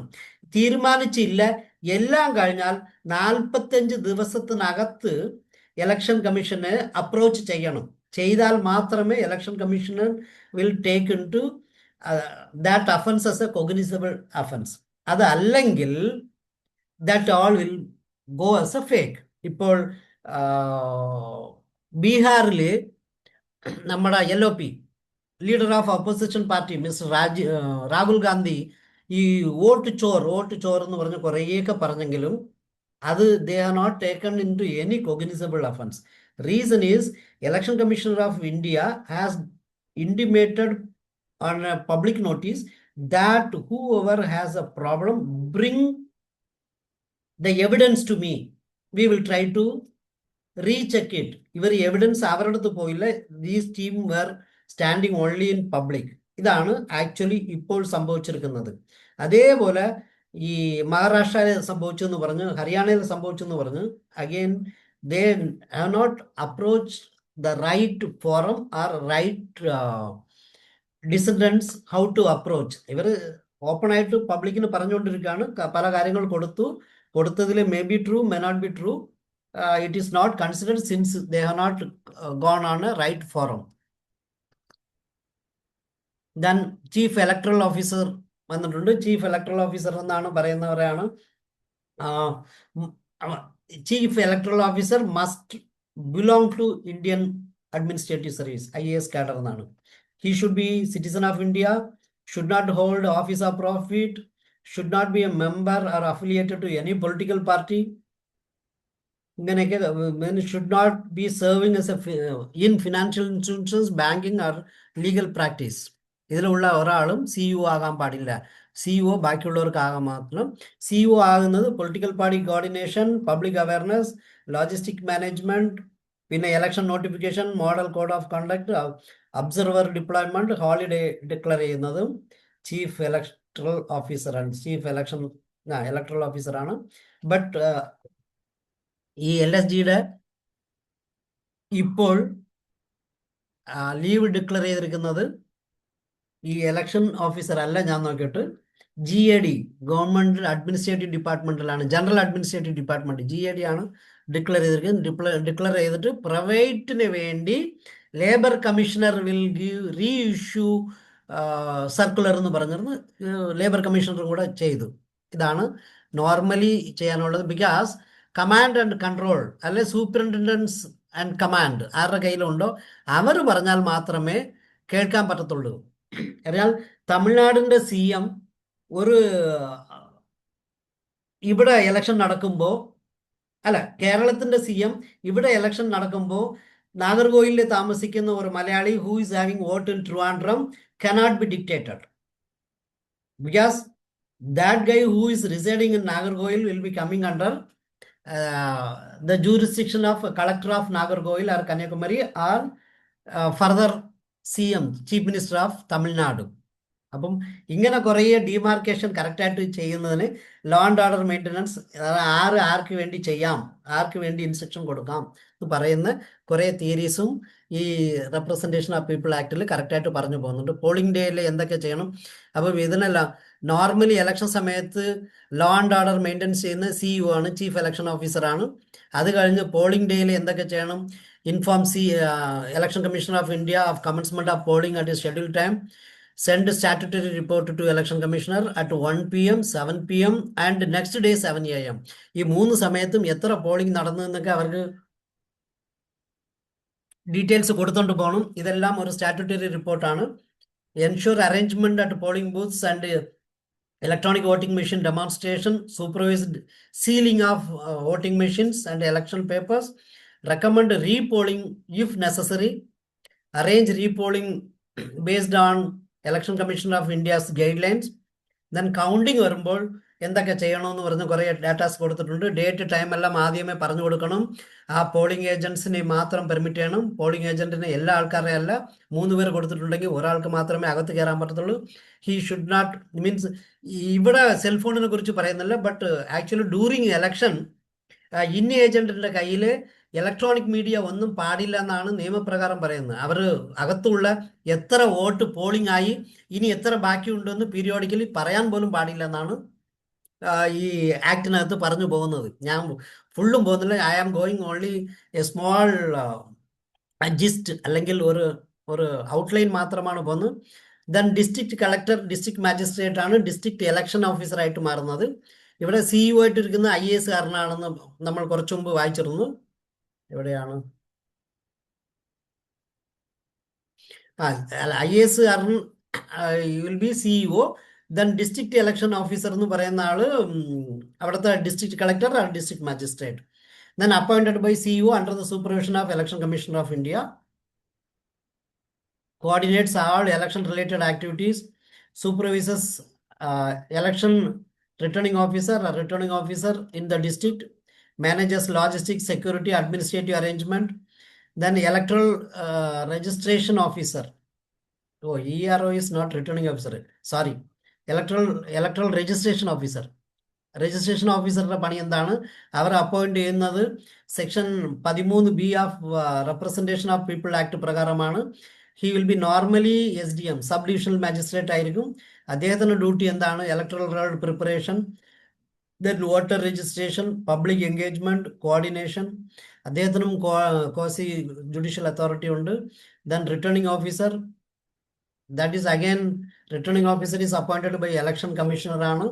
ഈവൻ ദ താഴത്തെ പൊസിഷൻ ആയിരുന്നാലും റിട്ടേണിംഗ് ഓഫീസർ എന്ന് പറയുന്ന ആള് ഒരു കോൺസ്റ്റിറ്റ്യുവൻസിയുടെ ഇൻചാർജ് ആയിരിക്കും. അപ്പം ആ മനുഷ്യനും എല്ലാ അതോറിറ്റിയും ആ സമയത്ത് കൊടുത്തിട്ടുണ്ട്. Public R normally other governing bodies എന്ന് പറഞ്ഞാൽ മിനിസ്റ്ററോ CMO അവർക്ക് ഒന്നും വിലയില്ല. ഇവർക്കാണ് മാക്സിമം വില ഉള്ളതായിട്ട്. ഇലക്ഷൻ സമയത്ത് ഇലക്ഷൻ ഡിക്ലെയർ ചെയ്ത് കഴിഞ്ഞാൽ total that area goes under these people. അപ്പം ഈ ആ സമയത്ത് വേറെ എന്തെങ്കിലും പ്രോബ്ലം വന്നാൽ പോലും ഇലക്ഷൻ കമ്മീഷൻ എടുത്ത് പെർമിഷൻ എടുത്തിട്ട് CMO അതർ മിനിസ്റ്ററോ ആക്ട് ചെയ്യാൻ പറ്റത്തുള്ളൂ. ദെൻ ഇവിടെ റിട്ടേണിംഗ് ഓഫീസറാണ് സ്ക്രൂട്ടിനി ചെയ്യുന്നതും accept nomination papers, scrutiny nomination, provide list of contesting candidates, simple allegation, candidate coordination, polling ഫേസിൽ പോളിംഗ് സ്റ്റേഷൻ മാനേജ്മെന്റിന് ചെയ്യുന്നത്, പ്രിസൈഡിംഗ് ഓഫീസർ അപ്പോയിന്റ് ചെയ്യുന്നത്, പോളിംഗ് ഓഫീസർ അയക്കുന്നത്, ഇവർ വണ്ടിയിൽ കൊണ്ടുപോകുന്നത്, പോകുമ്പോൾ EVM ഇവർ കൊണ്ടുപോകണോ ലോറിയിൽ കൊണ്ടുപോയി അവിടെ കൊടുക്കുമോ, ഇതെല്ലാം തീരുമാനിക്കുന്നത് റിട്ടേണിംഗ് ഓഫീസറാണ്. എന്തെങ്കിലും പ്രോബ്ലമായി കൗണ്ടർ മാനിങ് സംഭവിച്ചാൽ റീപോളിംഗ് 3 ദിവസത്തേക്ക് നോർമലി ഡേറ്റ് കൊടുത്തിട്ട് അത് കഴിഞ്ഞിട്ടാണ് റിസൾട്ട് ഡിക്ലെയർ ചെയ്യുന്നത്. അപ്പോൾ റീപോളിംഗ് സംഭവിക്കുകയാണെങ്കിൽ എന്ത് ചെയ്യണം? കൗണ്ടിങ്ങിന് സൂപ്പർവിഷന് conduct counting votes, announce results, prepare result sheets, declare the elected candidate, documentation, ഇതെല്ലാം റിട്ടേണിംഗ് ഓഫീസറാണ് ചെയ്യുന്നത്. റിട്ടേണിംഗ് ഓഫീസറെ സഹായിക്കാൻ അസിസ്റ്റന്റ് റിട്ടേണിംഗ് ഓഫീസർ ഉണ്ട്. Then presiding officer, polling officer, ഇവരാണ് ബൂത്തിൽ ചെന്നിരിക്കുന്നത്. ഈച്ച് പോളിംഗ് സ്റ്റേഷനിൽ RO അപ്പോയിന്റ് ചെയ്യുന്ന ആൾക്കാരാണ് പ്രിസൈഡിംഗ് ഓഫീസർ, 2 പോളിംഗ് ഓഫീസേഴ്സ്. അവർക്ക് കുറേ ഡ്യൂട്ടി പറഞ്ഞിട്ടുണ്ട്. Then key constitutional legal provision പറഞ്ഞിരിക്കുന്നത് ഈ റെപ്രസെൻറ്റേഷൻ ഓഫ് പീപ്പിൾ ആക്ട് പറഞ്ഞിരിക്കുന്നത് ആർട്ടിക്കിൾ 324 പ്രകാരമാണ്. Superintendence direction control of election vested in election commissioner of India. Article 325 പറയുന്നത് prohibition of discrimination in electoral rolls based on religion, caste, creed, sex. അതിൻ്റെ പ്രകാരം പാടില്ല എന്ന് പറയുന്നതാണ് 325. 326 പറഞ്ഞിരിക്കുന്നത് യൂണിവേഴ്സൽ അഡൾട്ട് സഫ്രാജ്, മീൻസ് എല്ലാവരും ഒന്നാണ്, അഡൾട്ടുകൾ എല്ലാം വോട്ട് ചെയ്യാവുന്നത്. 327 parliament power makes law on elections, പാർലമെന്റിനാണ് ആ പവർ കൊടുത്തിട്ടുള്ളതെന്ന് 327 ആണ് പറയുന്നത്. 328 state legislative power to make laws on state election. 329 prohibition. 243 state election commissioner for panchayat election. ഇങ്ങനെ കുറേ നിയമങ്ങൾ പറഞ്ഞു പോവാണ്. Then summary of key difference. Constitutional ബേസിൽ ഇലക്ഷൻ കമ്മീഷണർ ഓഫ് ഇന്ത്യയിന് പവർ കൊടുത്തതൊക്കെ എല്ലാം 324 പ്രകാരമാണ്. Article 324 of constitution. State election commissioner 243Kയും 243ZAയുമാണ് സ്റ്റേറ്റ് ഇലക്ഷൻ കമ്മീഷണറെ സംബന്ധിച്ചോളം. അവരുടെ ജൂറിസ്ഡിക്ഷൻ ഇലക്ഷൻ കമ്മീഷണർ ഓഫ് ഇന്ത്യക്ക് parliament, state legislature, president, vice president ഇവരെ തെരഞ്ഞെടുക്കുമ്പോൾ ഇലക്ഷൻ കമ്മീഷണർ ഓഫ് ഇന്ത്യ പിക്ചറിൽ വരും. അതർവൈസ് സ്റ്റേറ്റ് ഇലക്ഷൻ കമ്മീഷണർ വരുന്ന ലോക്കൽ ബോഡീസ്, പഞ്ചായത്ത്, മുനിസിപ്പാലിറ്റീസിൽ ഇലക്ഷൻ കമ്മീഷണർ ഓഫ് ഇന്ത്യനെ അപ്പോയിന്റ് ചെയ്യുന്നത് പ്രസിഡന്റ് ആണ്. പ്രസിഡന്റ് സ്വയമായിട്ട് എടുക്കാറില്ല, on committee recommendation. But state election commissioner governor of the state ആണ് ചെയ്യുന്നത്. റിമൂവൽ ചെയ്യണമെങ്കിൽ ഗവർണർ അപ്പോയിന്റ് ചെയ്തതിന് ഗവർണർ റിമൂവ് ചെയ്യാം. ആണ് സ്പെസിഫിക് ഗ്രൗണ്ട്സ്, 2-3 ഗ്രൗണ്ടുകളെ പറയുന്നുള്ളൂ, ഒരുപാടൊന്നുമില്ല. ബട്ട് ഇലക്ഷൻ കമ്മീഷണർ ഓഫ് ഇന്ത്യയെ റിമൂവ് ചെയ്യണമെങ്കിൽ ഇംപീച്ച്മെന്റ് വേണം. അല്ലാതെ പ്രസിഡന്റ് ഓഫ് ഇന്ത്യ ബാക്കിയുള്ള 2 ഇലക്ഷൻ കമ്മീഷണറെ മാത്രം എടുക്കാം.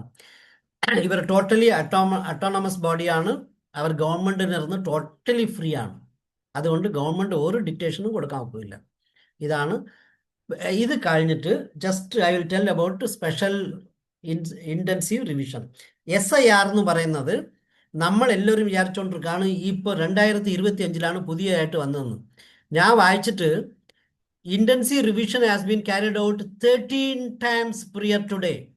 1952, 56, 57, 61, 65, 66, 83, 84, 87, 89, 92, 93, 95, 2002, 2003, 2004 ഇത്രയും സമയങ്ങളിൽ 13 times intensive revision of electoral roll has occurred.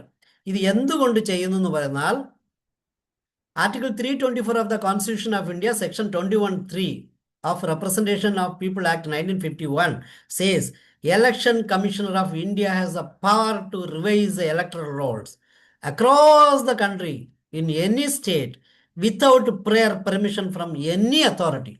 ആരുടെയും അതോറിറ്റി ഇല്ലാതെ, മീൻസ് ആരുടെടുത്തും ചോദിക്കാതെ സ്വന്തമായിട്ട് ഇദ്ദേഹത്തിന് ഇലക്ഷൻ കമ്മീഷണർ ഓഫ് ഇന്ത്യക്ക് ഡിക്ലെയർ ചെയ്യാൻ പറ്റും. എന്തുകൊണ്ടെന്ന് പറഞ്ഞാൽ അതിൻ്റെ reason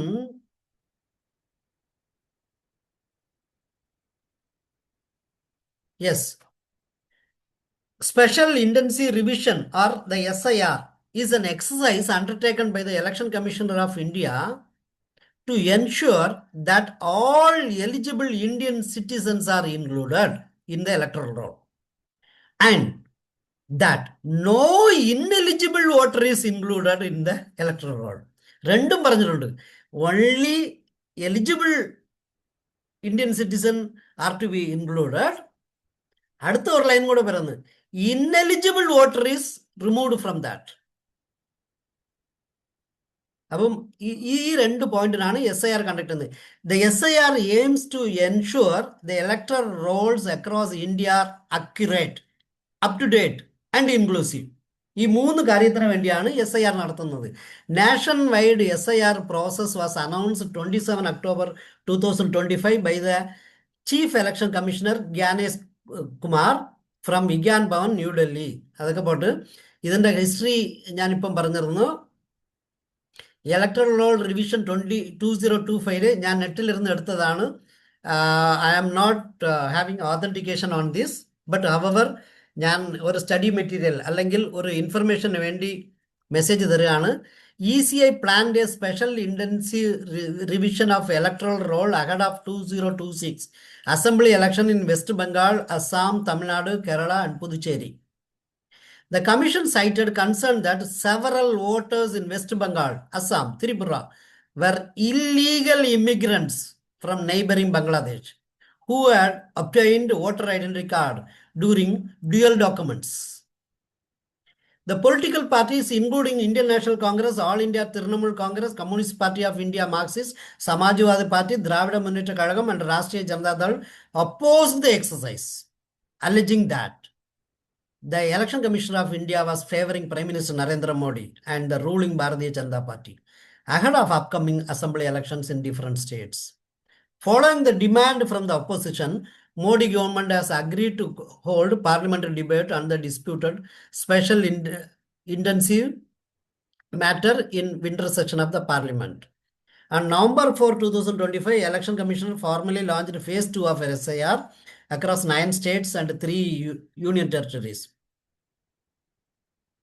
Purpose of special revision. Purpose of SIR is to revise electoral list due to rapid urbanization, high level of migration, and addition of new eligible voters, unreported death, and to remove the names of foreign illegal migrants. West ബംഗാളിലെ സംഭവിച്ച ഒരു case ഇതിനകത്ത് പറഞ്ഞിരിക്കുകയാണ്. West Bengal since beginning of revision process from 9 November 2025 in the entire state, several illegal migrants who came from Bangladesh have started to re-migrate towards Bangladesh as they have no valid voter identity. By 25 November, the number of returns of Bangladeshi nationals from India has already reached to 3 digits according to North 24 Pargana District Administration. Okay. ഇതിനിടയ്ക്ക് SIR കുറേ death വന്നപ്പം ഒരു ജോയത്താൻ ഒന്നും തുടങ്ങിയതൊക്കെ ഞാൻ വായിച്ചിരുന്നു. അത് just pickup ചെയ്ത് ഇതാണ് normally finally I wish to tell that SIR is simple. ഇവിടെ കേൽക്കർ റത്തൻ കേൽക്കർ ഭയങ്കര അഡമണ്ടായിട്ട് SIR നടത്തിയ തീർന്ന് ഫാസ്റ്ററായിട്ട് മൂവ് ചെയ്തുകൊണ്ടിരിക്കുകയാണ്. ബട്ട് SIRനെ വായിച്ചപ്പോഴാണ് ഇറ്റ് ഈസ് റിയലി റിക്വയർഡ് എന്ന് എനിക്കും തോന്നിയത്. Because when you pay the tax, government tries to give you back through ration or through making the road or giving some benefits. ഈ ബെനിഫിറ്റ്സ് എല്ലാം വേറെ കുറേ ആൾക്കാർ എലിജിബിലിറ്റി ഇല്ലാത്തയോ അല്ലെങ്കിൽ അൺഓത്തറൈസ്ഡ് ആൾക്കാർ നമ്മുടെ കൂടെ നമ്മുടെ വീട്ടിനകത്ത് കയറിയിരുന്ന് നമ്മുടെ ആഹാരം കഴിച്ചുകൊണ്ടിരിക്കുകയാണ്. അപ്പം അതിനെ ഒരു ശുദ്ധീകരിക്കാൻ വേണ്ടിയായിരിക്കും. ഇതിനാൽ SIRന്റെ റീസൺ വായിച്ചപ്പോഴാണ് എനിക്ക് തോന്നുന്നത്. സോ പീപ്പിൾ റെപ്രസെൻറ്റേഷൻ ആക്ടിൽ Election Commissioner of India is empowered to revise or intensive revision എപ്പോഴും വേണമെങ്കിലും ചെയ്യാൻ പറ്റുമെന്ന്. This is the 14th revision since independence or since 1950. അങ്ങനെയാണ്. ഇൻഡിപെൻഡൻസ് അല്ല, സിൻസ് 1950. 14ാമത്തെ പ്രാവശ്യമാണ്. ഇപ്പോൾ മാത്രമാണ് നമ്മൾ വളരെ ഒരു സൗണ്ട് ഓപ്പോസിഷനായിട്ട് കേൾക്കുന്നത്. Otherwise many times it has run. ഞാനിത് വളരെ സീരിയസ് ആയിട്ട് കേട്ടിട്ടില്ല. Intensive revision has been carried out 13 times എന്ന് പറഞ്ഞപ്പോൾ ഞാൻ എൻ്റെ ബോസ് അടുത്തും വേറൊരാളുടെ അടുത്തും ഇന്ന് രാവിലെ ഡിസ്കസ് ചെയ്യുമായിരുന്നു. Sir, I am going to have evening this topic. ഇങ്ങനെ ഞാൻ വായിച്ചു എന്ന് പറഞ്ഞപ്പോൾ he is 68 years old gentleman of chartered account. He too said that. ഞാനും സർപ്രൈസ് ആണ്, ഞാൻ കേട്ടിട്ടില്ല എന്ന് പറഞ്ഞു. അപ്പം ആരൊക്കെ കേട്ടിരുന്നോ എനിക്ക് അറിഞ്ഞൂടാ. ഞാൻ just I was not much aware of this. ഞാനിപ്പോൾ പറഞ്ഞതെല്ലാം പലതും ഈ വെസ്റ്റ് ബംഗാൾ അല്ലെങ്കിൽ ഈ ഡാറ്റ ഒന്നും കോട്ടബിൾ അല്ല. I just pick up from net. അത് മാത്രം പ്രത്യേകിച്ച് പറയാം. Because it is trying to tell something wrong എന്ന് ചിലപ്പോഴും എനിക്കും തോന്നിയിട്ടുണ്ട്. അങ്ങനെ ഇത്രയും ഞാൻ എൻ്റെ ക്ലാസ്സിൽ പറയാവോ ഇല്ലയോ എന്ന് എനിക്ക് അറിഞ്ഞൂടാ. Thank you. I hope that I have just touch the outlines of കുറേ ഏരിയകൾ. പിന്നെ നമ്മുടെ ജ്യോതി സാറോ ആരോ ചോദിച്ചിരുന്നു അമെൻമെൻറ്റുകൾ നടന്നിട്ടുണ്ടോയെന്ന്. അമെൻമെൻറ്റ് 66 ടൈംസ് നടന്നിട്ടുണ്ട്. ലാസ്റ്റ് അമെൻമെൻറ്റ് വാസ് ഇൻ 2021 പല സമയങ്ങളിൽ. പിന്നെ ഇതിൻ്റെ കൂടെ ഷെഡ്യൂൾ തന്നിട്ടുണ്ട്. ഷെഡ്യൂൾ ഞാൻ എടുത്തു വച്ചിട്ടില്ല. ഷെഡ്യൂളിൽ ദ ഫസ്റ്റ് ഷെഡ്യൂളിൽ ഇവർ തമിഴ്നാട് 13 യെസ് ടോട്ടലി എത്ര പാർലമെന്റ് സീറ്റ് നമുക്ക് പെർമിറ്റഡ് എന്ന് പറഞ്ഞ് ഷെഡ്യൂളിൽ പറഞ്ഞിരിക്കുന്നത്. ഇത് ഫസ്റ്റ് ഷെഡ്യൂളിൽ സെക്ഷൻ 3യുടെ പ്രകാരം പറഞ്ഞിരിക്കുന്നത് allocation of seats in the house of people എന്ന് പറയുന്നത് എല്ലാ സ്റ്റേറ്റുകൾക്കും എത്ര എത്ര എന്ന് ലിസ്റ്റ് തന്നിട്ടുണ്ട്. ഓക്കെ, അപ്പോൾ ടോട്ടലി 543 ആണ് ഇതിനകത്ത് പറയുന്നത്. Then reserved for scheduled caste out of 543, 79 seats for scheduled caste, scheduled tribe in 41, so totally 543. Then reserved for further varunathu number of seats in the house as subsequently constitution as per delimitation of the parliament assembly in 2008 ൽ വന്നപ്പോൾ scheduled caste ന് 84ഉം scheduled tribes ന് 47ഉം allocation കൊടുത്തു. But 543 seats തന്നെയാണ് ഉള്ളത്. Then സ്റ്റേറ്റ്സിൽ വരുമ്പോൾ സ്റ്റേറ്റ്സിന് Kerala 12th serial നമ്പറിലാണ് കിടക്കുന്നത്. 140 seats ആണ്. 140 seats of MLAs. Then 13 schedule caste and 1 schedule tribe. എപ്പോഴായിരുന്നു പറഞ്ഞാൽ 1976 അമെൻമെൻറ്റിൽ. ദെൻ 2008 വന്നപ്പോൾ 140 സീറ്റ്സ് ടോട്ടലി ആൻഡ് 13 14 ഷെഡ്യൂൾ കാസ്റ്റിലോട്ട് പോയി. ആൻഡ് 1 ഷെഡ്യൂൾ ട്രൈബിന് പകരം 2 ഷെഡ്യൂൾ ട്രൈബിന് അവകാശം കിട്ടി. ഇങ്ങനെ കുറേ ഷെഡ്യൂൾസ് ഉണ്ട്. പിന്നെ ലെജിസ്ലേറ്റീവ് കൗൺസിൽ എന്ന് ഒന്നും കൂടെ ഉണ്ട്. നമുക്ക് കേരളത്തിനകത്തില്ല. ലെജിസ്ലേറ്റീവ് കൗൺസിൽ എന്ന് പറയുന്ന കുറേ ഏരിയകൾ ഉണ്ടായിരുന്നു. അത് ആർക്കൊക്കെ ഉണ്ടായിരുന്നു എന്ന് പറഞ്ഞാൽ ആന്ധ്രാപ്രദേശ്, ബീഹാർ, മധ്യപ്രദേശ്, മഹാരാഷ്ട്ര, കർണാടക, തമിഴ്നാട്, തെലുങ്കാന, ഉത്തർപ്രദേശ്. ഇങ്ങനെ 8 പേർക്ക് ഉണ്ടായിരുന്നു. 2 3 6 2 8 യെസ് 8 സ്റ്റേറ്റ്സിലുണ്ടായിരുന്നു. തമിഴ്നാടും കർണാടകയിൽ ഇപ്പോഴും ഉണ്ട്. തമിഴ്നാടൊക്കെ അബോളിഷ് ചെയ്ത്, തമിഴ്നാട് തെലുങ്കാനൊക്കെ അബോളിഷ് ചെയ്ത്. ഈ രാജ്യസഭ ലോക്സഭ പോലെ സ്റ്റേറ്റിലും ജനങ്ങൾ തിരഞ്ഞെടുത്ത അസംബ്ലിയും കൗൺസിലും 2 ഉണ്ടായിരുന്നു. ഇപ്പോൾ കൗൺസിൽസ് പല സ്ഥലങ്ങളിലില്ല. ദെൻ ഈ ഓരോരോ 4th ഷെഡ്യൂൾ പ്രകാരം ആന്ധ്രയിലുള്ളത് municipal corporation, municipality, nagar panchayat, cantonment board, Zilla Praja Parishad, Mandal Praja Parishad എന്നുണ്ട്. അപ്പോൾ തമിഴ്നാട്ടിലെ municipalities, panchayat councils, cantonment board, district panchayat, refer, ഇതെല്ലാം ഈ കൗൺസിൽ ഇരുന്ന സ്ഥലങ്ങളിലേക്കാണ് പറഞ്ഞിരിക്കുന്നത്. ഇങ്ങനെ കുറേ കാര്യങ്ങൾ ഇത് വായിച്ചുകൊണ്ട് പോകണമെങ്കിൽ ഒരുപാടുണ്ട്. I have just talked about what is election commissioner, on which authority he is there. അല്ലെങ്കിൽ പീപ്പിൾ റെപ്രസെൻറ്റേഷൻ ഓഫ് പീപ്പിൾ ആക്ടിൽ നമുക്ക് ഓരോരോ സിറ്റിസനും എന്ത് പവർ ഉണ്ടെന്ന് പറഞ്ഞാൽ നമ്മുടെ വോട്ടിംഗ് റൈറ്റ് എപ്പോഴൊക്കെ ഉണ്ടോ, എവിടെ നിന്നാലും ജയിലിനകത്ത് കിടന്നാൽ പോലും നമുക്ക് വോട്ട് ചെയ്യാനുള്ള അവകാശമുണ്ട്. അത് NRI ആയിരുന്നാൽ പോലും ഇവിടെ വന്ന് as of now physically vote ചെയ്യണമെന്ന് പറയുന്നത്. അല്ലെങ്കിൽ ഈ റഷ്യക്കാർക്ക് ട്രിവാൻഡ്രത്ത് ഒരു ഗോർക്കി ഭവനുണ്ട്. അവിടെ പോളിംഗ് ബൂത്ത് വയ്ക്കാറുണ്ട്. ഇവിടുത്തെ റഷ്യൻസ് ഒക്കെ വന്ന് അവിടെ വോട്ട് ചെയ്യാറുണ്ട്. ഇതേപോലെ ഇന്ത്യയുടെ പല ഔട്ട് ഓഫ് ഇന്ത്യ വച്ചിട്ടില്ല. ഇന്ത്യക്കകത്ത് മാത്രമാണ് വെച്ചിട്ടുള്ളത്. Thank you sir. Okay sir, thank U. Vote ചെയ്യും. തീർച്ചയായിട്ടും പീപ്പിൾ റെപ്രസെൻറ്റേഷൻ ആക്ട് എന്ന് പറയുന്ന ജനപ്രാതിനിധ്യ നിയമം, അത് വളരെ പ്രത്യേകതയുള്ളൊരു നിയമമാണ്. ആ നിയമത്തിൻ്റെ കീഴിൽ വരുന്ന കാര്യങ്ങൾ, പ്രത്യേകിച്ച് ചീഫ് ഇലക്ഷൻ കമ്മീഷൻ എന്ന് പറയുന്ന ആ തലത്തിൽ നിന്ന് താഴോട്ട് അവരുടെ റോൾസ്, ഡ്യൂട്ടീസ്, ഇതെല്ലാം വളരെ കൃത്യമായി മനസ്സിലാകാൻ. കാരണം ഈ സമയമായതുകൊണ്ട് ഇങ്ങനെ ഒരു കാര്യത്തെക്കുറിച്ച് നമ്മളെപ്പോഴും അവെയറാണ്, എപ്പോഴും നമ്മൾ ശ്രദ്ധിക്കും. അവിടെ ഉണ്ടാകുന്ന ഈ അനോമലീസ് എല്ലാം നമ്മൾ കാണാറുണ്ട്. അതുപോലെ തന്നെ ഇഷ്യൂസ് കാണുന്നുണ്ട്. ചില ചിന്തകൾ നമുക്ക് വരാറുണ്ട്. എനിക്ക് 2002 SIR ആണ് നടന്നത് നമുക്കറിയാം. 2002, 3, 4 3 വർഷം കൊണ്ടാണ് കഴിഞ്ഞ വർഷമൊക്കെ കഴിഞ്ഞ പ്രാവശ്യം SIR നടന്നത്. പക്ഷേ ഈ വർഷം വളരെ ഫാസ്റ്റായി, വളരെ ക്വിക്ക് ടൈം, വളരെ ഷോർട്ട് ടൈമിൽ ചെയ്യുമ്പോൾ ഉണ്ടാകുന്ന ചില അനോമലീസ് ഒക്കെ ആയിരിക്കാം പൊതുവെ അതിനെ ഒരു കൺഫ്യൂഷൻ പോലെ പൊതുജനങ്ങൾക്കുണ്ടായതെന്ന് വിചാരിക്കാം. എനിവേ എന്തായാലും എന്താണ് ഈ റെപ്രസെൻറ്റേഷൻ ആക്ട് എന്നുള്ളത് വളരെ കൃത്യമായി മനസ്സിലാക്കാൻ ഒരു വലിയ അവസരമായി. Thank you sir, thank you very much. ഇനി ആർക്കെങ്കിലും എന്തെങ്കിലുമൊക്കെ സംശയങ്ങളൊക്കെ ഉണ്ടെങ്കിൽ ആം, ഒത്തിരിയും നിയമം എന്ന നിലയിൽ നിന്നുകൊണ്ട് ചോദിക്കാം. യെസ്, ജ്യോതികുമാർ സർ പറയും. കുറെ കാര്യങ്ങൾ ഇന്നത്തെ ടൈംസ് ഓഫ് ഇന്ത്യയിൽ ഒരുപാട് SEC പറഞ്ഞിരുന്നുണ്ട്. State election commissioner Kerala was most generous in empowering poll panel and LSG എന്ന് കുറേ വായിച്ച പഞ്ചായത്ത് രാജിന്റെ കാര്യങ്ങളൊക്കെ ഉണ്ടായിരുന്നു. ഞാനതെല്ലാം കാണിക്കാമെന്ന് വിചാരിച്ചു. പിന്നെ നമ്മൾ ഔട്ട്ലൈൻ മാത്രമല്ലേ കാണിക്കുന്നത്, അതുകൊണ്ട് കൂടുതൽ പറഞ്ഞില്ല.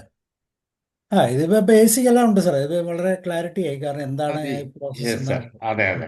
ജോയ് സാർ സാബു പറയും. സർ. പറയും. Okay. Elangovan sir. Good. Yes sir. ഒരു ലേമാനെ സംബന്ധിച്ചിടത്തോളം വളരെ സഫീഷ്യന്റ് ആണ്, അല്ലെങ്കിൽ മോർ ദാൻ സഫീഷ്യന്റ്. അങ്ങനെ അത്രയും സാധിക്കും. നമുക്ക് 1 അവറിന് മേലെ സാർ എടുത്തിട്ടുണ്ട്. അതുകൊണ്ട് തന്നെ എല്ലാം വന്നിട്ട് ഞങ്ങൾക്കൊക്കെ ഒരു കണ്ണു തുറക്കത്തക്ക രീതിയിലുള്ള കാര്യങ്ങളൊക്കെ പറഞ്ഞുവല്ലോ. കുറേ പറഞ്ഞു. ഞാൻ പ്രത്യേകിച്ച് എടുത്തൊന്നും പറയുന്നില്ല. എങ്കിലും നമ്മൾ ആ റിസർവേഷൻ സെക്ഷൻ 8 പ്രകാരം ലേഡീസിന് ഒരു പ്രത്യേക സെക്ഷൻ കൊടുത്തു. അതേപോലെ തന്നെ നമ്മളെ കൊടുക്കുന്ന സുരേഷ് സാബിന്റെ ആ ഒരു എക്സാമ്പിൾ അല്ലേ, അതോടെ ഉണ്ടായിരുന്ന ഒരു നിയമപ്രശ്നങ്ങൾ ഇങ്ങനെ, അതേപോലെ തന്നെ പൊളിറ്റിക്കൽ പാർട്ടീസിന്റെ നാഷണൽ അതുപോലെ തന്നെ സ്റ്റേറ്റ് റെക്കഗ്നീഷൻ, എല്ലാ ഡീറ്റെയിൽസും നന്നായിട്ട് സാറ് നന്നായിട്ട് തന്നെ മനസ്സിലാവുന്ന ഭാഷയെ പറഞ്ഞു. അപ്പൊ 2002 ഇലക്ട്രോണിക് മെഷീൻ വരുന്നത്. പിന്നെ ആ ഇമ്മ്യൂണിറ്റീനെ പറഞ്ഞത് അത് നമ്മളൊരു പുതിയ അറിവാണ്. എൻ്റെ ഒരു ഇമ്മ്യൂണിറ്റി പറഞ്ഞില്ല എല്ലാവർക്കും, പ്രസിഡന്റിനും പ്രൈം മിനിസ്റ്റർക്കും അതേപോലെ തന്നെ സ്പീക്കർമാർക്കൊക്കെ. അത് എന്നിട്ട് പെട്ടെന്നൊരു മാറ്റം വരുത്തി രക്ഷപ്പെട്ടു നമ്മളെ മിസ്സസ് ഗാന്ധി പറയാണ്. അപ്പൊ ഇതാണ് അത്തരത്തിൽ ഓരോന്ന് വരുമ്പോഴാണ് നമുക്ക് ഇതിന്റെ. പക്ഷെ ഞാൻ ഇപ്പോഴും അത്ഭുതപ്പെടുന്ന ഒരു കാര്യമുണ്ട് സാർ. നമ്മൾ ഈ എന്താ ഭരണഘടനാ ശില്പി അംബേദ്കറും ടീമും അവരുടെ ഒരു ബുദ്ധി ഒന്ന് ആലോചിച്ച് നോക്കൂ സാർ. അവരന്ന് ഉണ്ടാക്കിയ ആ ഒരു സാധനം, ഓരോ ലൈനും ഒരാളിന് പോലും അത് സ്പ്ലിറ്റപ്പ് ചെയ്യാൻ പറ്റാത്ത തരത്തിലുള്ള ഒരു 100-200 കൊല്ലം മുൻപേ കണ്ടുകൊണ്ടാണ് അവര് ആ തരത്തിൽ ഓരോ ലൈനും ചെയ്തു വെച്ചിരിക്കുന്നത്. ഒരാളിനും നുഴഞ്ഞു കയറാൻ പറ്റാത്ത. പക്ഷെ പിന്നെ മിസ്സിസ് ഗാന്ധി പിന്നെ അങ്ങനെ മാറ്റിയെങ്കിലും പക്ഷെ അതിന്റെയൊക്കെ ഒരു അർത്ഥവും അതൊരു കാഴ്ചപ്പാടും നോക്കുക, എന്തൊരു ഫോർസൈറ്റ് അത്, എന്ത് പ്രൂഫ് അല്ലേ. എന്നാ പറയാ, നമ്മൾ പറയില്ലേ, ആ അതിനെ നമ്മള് ആ തരത്തിലുള്ള ഒരു ബുദ്ധിയുള്ള ജനങ്ങൾ ഇന്ന് നമുക്ക് ഉണ്ടോ? എന്തൊരു ചിന്താഗതിയും ആ കാഴ്ചപ്പാടുമാണ്. വളരെ സ്ട്രോങ് അല്ലേ ഓരോ ലൈനും. അതാണ് ഞാനത് അതാ ഇതൊക്കെ കേൾക്കുമ്പോൾ അത്ഭുതപ്പെടുന്ന അതാണ്. കാരണം പിന്നെ ഇതിനെ പറ്റിയിട്ട് സാർ ഇപ്പൊ പറഞ്ഞപ്പോ എനിക്ക് പഴയകാല ഓർമ്മ വരികയാണ്. ഞാനൊരു 3 വട്ടം പ്രിസൈഡിങ് ഓഫീസർ, അതുപോലെ എന്താ പറയാ പടിഞ്ഞാറേക്കോട്ടയും ഒല്ലൂരും, സാബു സാറേ, അതുപോലെ ടൗൺ ബൂത്തിലും ഒക്കെ. അതിന് പടിഞ്ഞാറേക്കോട്ടയിൽ വൻ അടിപിടിയൊക്കെ നടന്ന് നമ്മളെ ബൂത്തിൽ പ്രശ്നമൊക്കെ ആയതാ. പിന്നെ അന്ന് പിന്നെ നമുക്ക് കളക്ടർ പവറാണല്ലോ, മജിസ്ട്രേറ്റ് അല്ലേ പറയാ. പക്ഷെ എന്ത് അതെ. മജിസ്ട്രേറ്റ് ആയാലും പ്രശ്നം തന്നെയാ, പിന്നീട് നമ്മൾ നേരിടണ്ടേ. എന്തായാലും സാറില്ല. പിന്നെ കൗണ്ടിങ് സൂപ്പർവൈസർ ആയിരുന്നു. ഒരു രാത്രി 1200 സിഗ്നേച്ചർ ചെയ്യേണ്ടി വന്നു. അന്ന് മെഷീനില്ല. അപ്പോ നമ്മൾ ആ വോട്ടിംഗ് മറ്റേ പേപ്പറില്ലേ, അത് നമ്മള് ഈ ലോട്ടറി ടിക്കറ്റിന്റെ ബണ്ടിൽ പോലെയാ നമുക്ക് തരിക. അതിന്റെ രാത്രി ഇരുന്ന് അങ്ങനെ അതിന്റെ പിന്നിൽ ഇങ്ങനെ സൈൻ ചെയ്യണം, എങ്കിലേ അതിന് വാലിഡിറ്റി ഉള്ളൂ. അപ്പൊ അങ്ങനെ അതൊക്കെ കഴിഞ്ഞുകൊണ്ട് ഇതൊക്കെ കേൾക്കുമ്പോഴും ഇതിന്റെയൊക്കെ രസം പറയാ ഞാൻ. എന്തായാലും വളരെ നല്ലൊരു ക്ലാസ്. 66 പ്രാവശ്യം അമെന്റ്മെന്റ് നടന്നിട്ടുണ്ട് ഇല്ലേ? എന്റെ അമ്മോ, അതെ സാർ. അതാണ് 14th റിവിഷനാണ് ഇലക്ഷന്റെ റൂളിൽ. നോക്കൂ, അതാണ് പറയാ ഞാൻ. ഓക്കെ. പക്ഷെ അത് കാലത്തിനെ കുറിച്ച് ഇത് പറയുമ്പോൾ എനിക്ക് പ്രത്യേക ഓർമ്മ വരുന്നത് കൺസ്യൂമർ പ്രൊട്ടക്ഷൻ ആക്ടിന്റെയും കാര്യമാണ് സാറേ.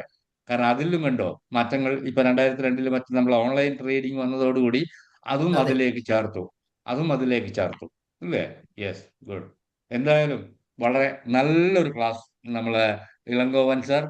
1 മണിക്കൂർ ഇവിടെ ഇരുന്നതിനുള്ള ഫലം ഞങ്ങൾക്ക് എല്ലാവർക്കും കിട്ടി. Thank you very much. Thanks lot sir. Sir ആ ഇമ്മ്യൂണിറ്റി അവർ ഇന്ദിരാഗാന്ധി സ്പെഷ്യലി പ്രൈം മിനിസ്റ്ററിനും സ്പീക്കറിനും ആഡ് ചെയ്തതാണ്. പ്രസിഡന്റും വൈസ് പ്രസിഡന്റും ആൾറെഡി ഉണ്ട്. ഒരു ഓ ഇമ്മ്യൂണിറ്റി എന്ന് പറഞ്ഞാൽ ഒരു കോടതിയിലും പോയി പ്രസിഡന്റിന് അഗേൻസ്റ്റും പ്രസിഡന്റ് ഓഫ് ഇന്ത്യക്ക് അഗേൻസ്റ്റും വൈസ് പ്രസിഡന്റ് ഓഫ് ഇന്ത്യക്ക് അഗേൻസ്റ്റും കേസ് കൊടുക്കാൻ പറ്റത്തില്ല. അവരെ ഒരു കോർട്ടും including supreme court cannot call them to court. അങ്ങനൊക്കെ കുറേ ഇമ്മ്യൂണിറ്റീസ് ഉണ്ട്. ഈ സെയിം പവർ ഇന്ദിരാഗാന്ധി അന്ന് എന്ത് ചെയ്തെന്ന് പറഞ്ഞാൽ പ്രൈം മിനിസ്റ്റർ മാത്രം പറഞ്ഞാൽ ഇവരുടെ കേസിൽ ഓൾറെഡി ഫെയിൽ ആയതുകൊണ്ട് ഇവരുടെ പേര് ചേർത്തുന്നത് സ്പീക്കർ ഓഫ് ലോക്സഭയെ കൂടെ ഇവർ ചേർത്ത്. ബട്ട് അത് രണ്ടും സ്ട്രൈക്ക് ഔട്ട് ചെയ്തു സർ ഫ്യൂച്ചർ നെക്സ്റ്റ് ടൈമിൽ തന്നെ. ഓ അതിനാൽ ഓ supreme court did not agree afterwards. Okay. അവരുടെ മറ്റേ എമർജൻസി ടൈമിൽ മാത്രം റൺ ചെയ്തിരുന്നു. അത് കഴിഞ്ഞപ്പം സുപ്രീം കോർട്ട് സ്ട്രൈക്ക് ഔട്ട് ചെയ്തു. നമ്മളെ നൗ പ്രൈം അതുപോലെ മിനിസ്റ്റർ തന്നെ ഈസ് നോട്ട് നമ്മളെ ഇമ്മ്യൂണിറ്റി. നമ്മളെ നമ്മളെ ഇന്ത്യൻ ഡിഗ്നിറ്ററീസിനും അല്ലെങ്കിൽ ഏത് ഡിഗ്നിറ്ററീസും പുറത്ത് രാജ്യത്തും അവർക്കും ഒരു ഇമ്മ്യൂൺ ഉണ്ടെന്ന് തോന്നുന്നു അല്ലേ? ഇപ്പൊ അതെ അടുത്തിന്നലെ അതെ ഞാൻ അതെ പേപ്പറിൽ വായിച്ചു. കാരണം നമ്മളെ ട്രംപ് പറഞ്ഞു എന്താണ്, ഞാൻ നെതന്യാഹുവിനെ ഞാൻ അറസ്റ്റ് ചെയ്യും അല്ലെ ജയിലിൽ അടക്കും. അപ്പൊ അതിന് കുറെ റിവിഷൻസ് ഞാൻ ഇങ്ങനെ വായിച്ചു. അതിനൊരു പവറും ഒരു പ്രസിഡന്റിനും ഇല്ല. കാരണം ഈ ഒരു ഇമ്മ്യൂൺ പവർ അവർക്കുണ്ട് എന്നുള്ളതുകൊണ്ട് പറയാം. Okay, thank you. സാർ അത് പണ്ട് ഫേസ്ബുക്കാ ഏതോ ഒരു നെറ്റിലുള്ളവർ തന്നെ ലാസ്റ്റില് UK അറസ്റ്റ് ചെയ്യാൻ പോയി. ആ മനുഷ്യൻ എന്ത് ചെയ്തു പറഞ്ഞാൽ റഷ്യയുടെ അസൈലം പോവായിരുന്നു. പോകുന്നതിന് മുമ്പ് ആ പർട്ടിക്കുലർ കൺട്രിയിൽ റഷ്യൻ എംബസിക്കകത്ത് കയറി അസൈലം വാങ്ങിച്ചു. അപ്പോൾ റഷ്യൻ എംബസി UK ഉണ്ടെങ്കിൽ പോലും that embassy is declare to be foreign country. അതിനകത്ത് കയറിയിരുന്ന ഇവിടുത്തെ ഇപ്പോൾ നമ്മുടെ ഡൽഹിയിൽ തന്നെ പല എംബസീസ് ഉണ്ട്. ആ എംബസിക്കകത്ത് ഇന്ത്യൻ പോലീസിന് വെറുതെ കയറി ഇറങ്ങാൻ പറ്റത്തില്ല without the permission of that ambassador or high commissioner. അപ്പൊ അങ്ങനെ കുറെ ഓക്കെ സാർ. ഇമ്മ്യൂണിറ്റീസ് ഉണ്ട് സാർ പറഞ്ഞ ഇമ്മ്യൂണിറ്റികൾ. Okay sir, thank you very much.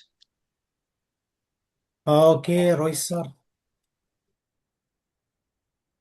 Sir, ഈ വളരെ കുറച്ച് സമയം കൊണ്ട് ഇന്ത്യൻ കോൺസ്റ്റിറ്റ്യുവൻസിലെ ഇലക്ഷൻ സംബന്ധിച്ച വിവരങ്ങൾ വളരെ ഭംഗിയായി ആവശ്യമുള്ള കാര്യങ്ങൾ ഗ്രഹിക്കാൻ പറ്റുന്ന വിധത്തിൽ സാറ് മൂവ് ചെയ്തു. അതുപോലെ തന്നെ ഞാൻ ഇത് ഈ ഇലക്ഷൻ തന്നെ 13 പ്രാവശ്യം അമെൻഡ് ചെയ്തിട്ടുണ്ടെന്ന് പറഞ്ഞ കാര്യങ്ങളൊക്കെ പുതിയ അറിവുകളായിരുന്നു. പിന്നെ ഇന്ദിരാഗാന്ധിയുടെ കാലഘട്ടവും അടിയന്തരാവസ്ഥയും ഒക്കെ കേട്ടെങ്കിലും അതിന് ക്ലിയർ ആയിട്ടൊരു പിക്ചർ സാറിൻ്റെ ഈ ഇലക്ഷൻ സംബന്ധിച്ച എക്സ്പ്ലനേഷനിൽ നിന്ന് മനസ്സിലായി. കാരണം അത് അലഹബാദ് കോർട്ടിന്റെ വിധി അനുസരിച്ച് ഇലക്ഷൻ അടിയന്തരാവസ്ഥ പ്രഖ്യാപിച്ചു എന്നുള്ള മാത്രമായിരുന്നു കോമൺ ഫാക്ട്. അതിൻ്റെ റീസണബിലിറ്റി ഒക്കെ സാറ് പറഞ്ഞപ്പോഴായിരിക്കും മനസ്സിലായി. എനിവേ, ഇത് ഓരോ ലേമാൻ അറിഞ്ഞിരിക്കേണ്ട എല്ലാ കാര്യങ്ങളും ഇതിനകത്ത് വന്നിട്ടുണ്ട്. പിന്നെ ഈ പൊളിറ്റിക്കൽ പാർട്ടീസ് പറയുന്ന പോലെ ഇലക്ഷൻ കമ്മീഷനെ പൊളിറ്റിക്കലായിട്ട് സ്വാധീനിക്കാൻ പറ്റും എന്ന് പറയുന്ന ചില കാര്യങ്ങളുണ്ട്. അത് കൺഫ്യൂഷൻ ഉണ്ടാക്കും എന്നുള്ളത് കവിഞ്ഞല്ലാതെ നമുക്കൊന്നും പറയാനില്ല. പൊതുവെ പറയുന്നത് കൺഫ്യൂഷൻ ഉണ്ടാക്കും എന്നുള്ളതല്ലാതെ അതിന് ലീഗലായിട്ട് നമുക്കൊരു ഇത് കിട്ടില്ല ഈ കാര്യത്തിൽ. Okay sir, thank U. Thank you sir, thank U. സാറേ ഞാനൊന്ന് ചോദിച്ചോട്ടെ. സാർ സാറേ ഈ അടുത്ത കാലത്ത് എന്തോ ഈ നരേന്ദ്രമോദിയുടെ കാലത്ത് എന്തോ ഒരു അമെന്റ്മെന്റ് എന്ന് പറഞ്ഞു കഴിഞ്ഞാല് പ്രസിഡന്റിനെ, പ്രൈം മിനിസ്റ്ററെ, സ്പീക്കറെ ഒന്നും നിയമത്തിന്റെ മുമ്പിൽ കൊണ്ടുവരാൻ കഴിയാത്ത രൂപത്തിലുള്ള എന്തോ ഒരു ഇത് കൊണ്ടുവന്നിട്ടില്ല. അതിനെക്കുറിച്ച് എന്തെങ്കിലും സാർ ഒന്ന് പറയാമോ? ഇല്ല സാർ, പ്രൈം മിനിസ്റ്റർ ഇദ്ദേഹത്തിന്റെ സമയത്ത് ഒന്നും കൊണ്ടുവന്നതായിട്ട് എനിക്ക് നോളജ് ഇല്ല, ഞാൻ വായിച്ചിട്ടുമില്ല. ഇത് ഇന്ദിരാഗാന്ധി മാത്രമാണ് എലക്ഷൻ മീൻസ് എമർജൻസി സമയത്ത് അവർക്ക് എന്താന്ന് പറഞ്ഞാൽ ഈ അലഹാബാദ് ഹൈക്കോർട്ടിൽ കുറേ ഈ election petition move ചെയ്തിരുന്നപ്പം Rajnarayanan move ചെയ്തത് കുറേ ഇവർ തെറ്റ് ചെയ്തിരുന്നാണ്. അപ്പോൾ ആ തെറ്റ് അന്നത്തെ കോടതി അഗ്രി ചെയ്തത് കൊണ്ട് ഇവരെ ഡിസ്ക്വാളിഫൈ ചെയ്തു. പ്രൈം മിനിസ്റ്റർ അല്ലാന്ന് പറഞ്ഞപ്പം ഇവർ ഇമ്മീഡിയറ്റ്ലി അതിന് ആൾട്ടർനേറ്റീവ് ആയിട്ട് ഓവർകം ചെയ്യാൻ വേണ്ടി പുതിയ നിയമം കൊണ്ടുവന്ന് അപ്പോൾ ഇവർക്ക് ഇമ്മ്യൂണിറ്റി കിട്ടിയപ്പം പാർലമെന്റിൽ ചോദ്യം വരുമെന്ന് പറയുമ്പോൾ ഈ BJP അന്ന് BJP അല്ല, വേറെ എന്തോ പേരാണ് അന്ന്, ജനസംഘം എന്തായിരുന്നു, അല്ല വേറെ എന്തോ ഒരു പാർട്ടിയുടെ പേരാണെന്ന്, ജനതാ പാർട്ടി. ഭാരതീയ ജനതാ പാർട്ടി. അല്ല അല്ല സാർ, ഭാരതി അല്ലല്ലോ സാർ അന്ന്. ജനതാ പാർട്ടി ശരിയാ. അല്ല അന്ന് ജനതാ പാർട്ടി മറ്റേ അടിയന്തരാവസ്ഥ കഴിഞ്ഞ് വന്ന് ആ സമയത്ത് മൊറാർജി ദേശായിയുടെ നേതൃത്വത്തിൽ തുടങ്ങുന്നു. അതിനു അതെ മുമ്പുണ്ടായിരുന്നത് ജനസംഘമാണ്. ആ ജനസംഘമാണ്. ജനസംഘം ജനസംഘം.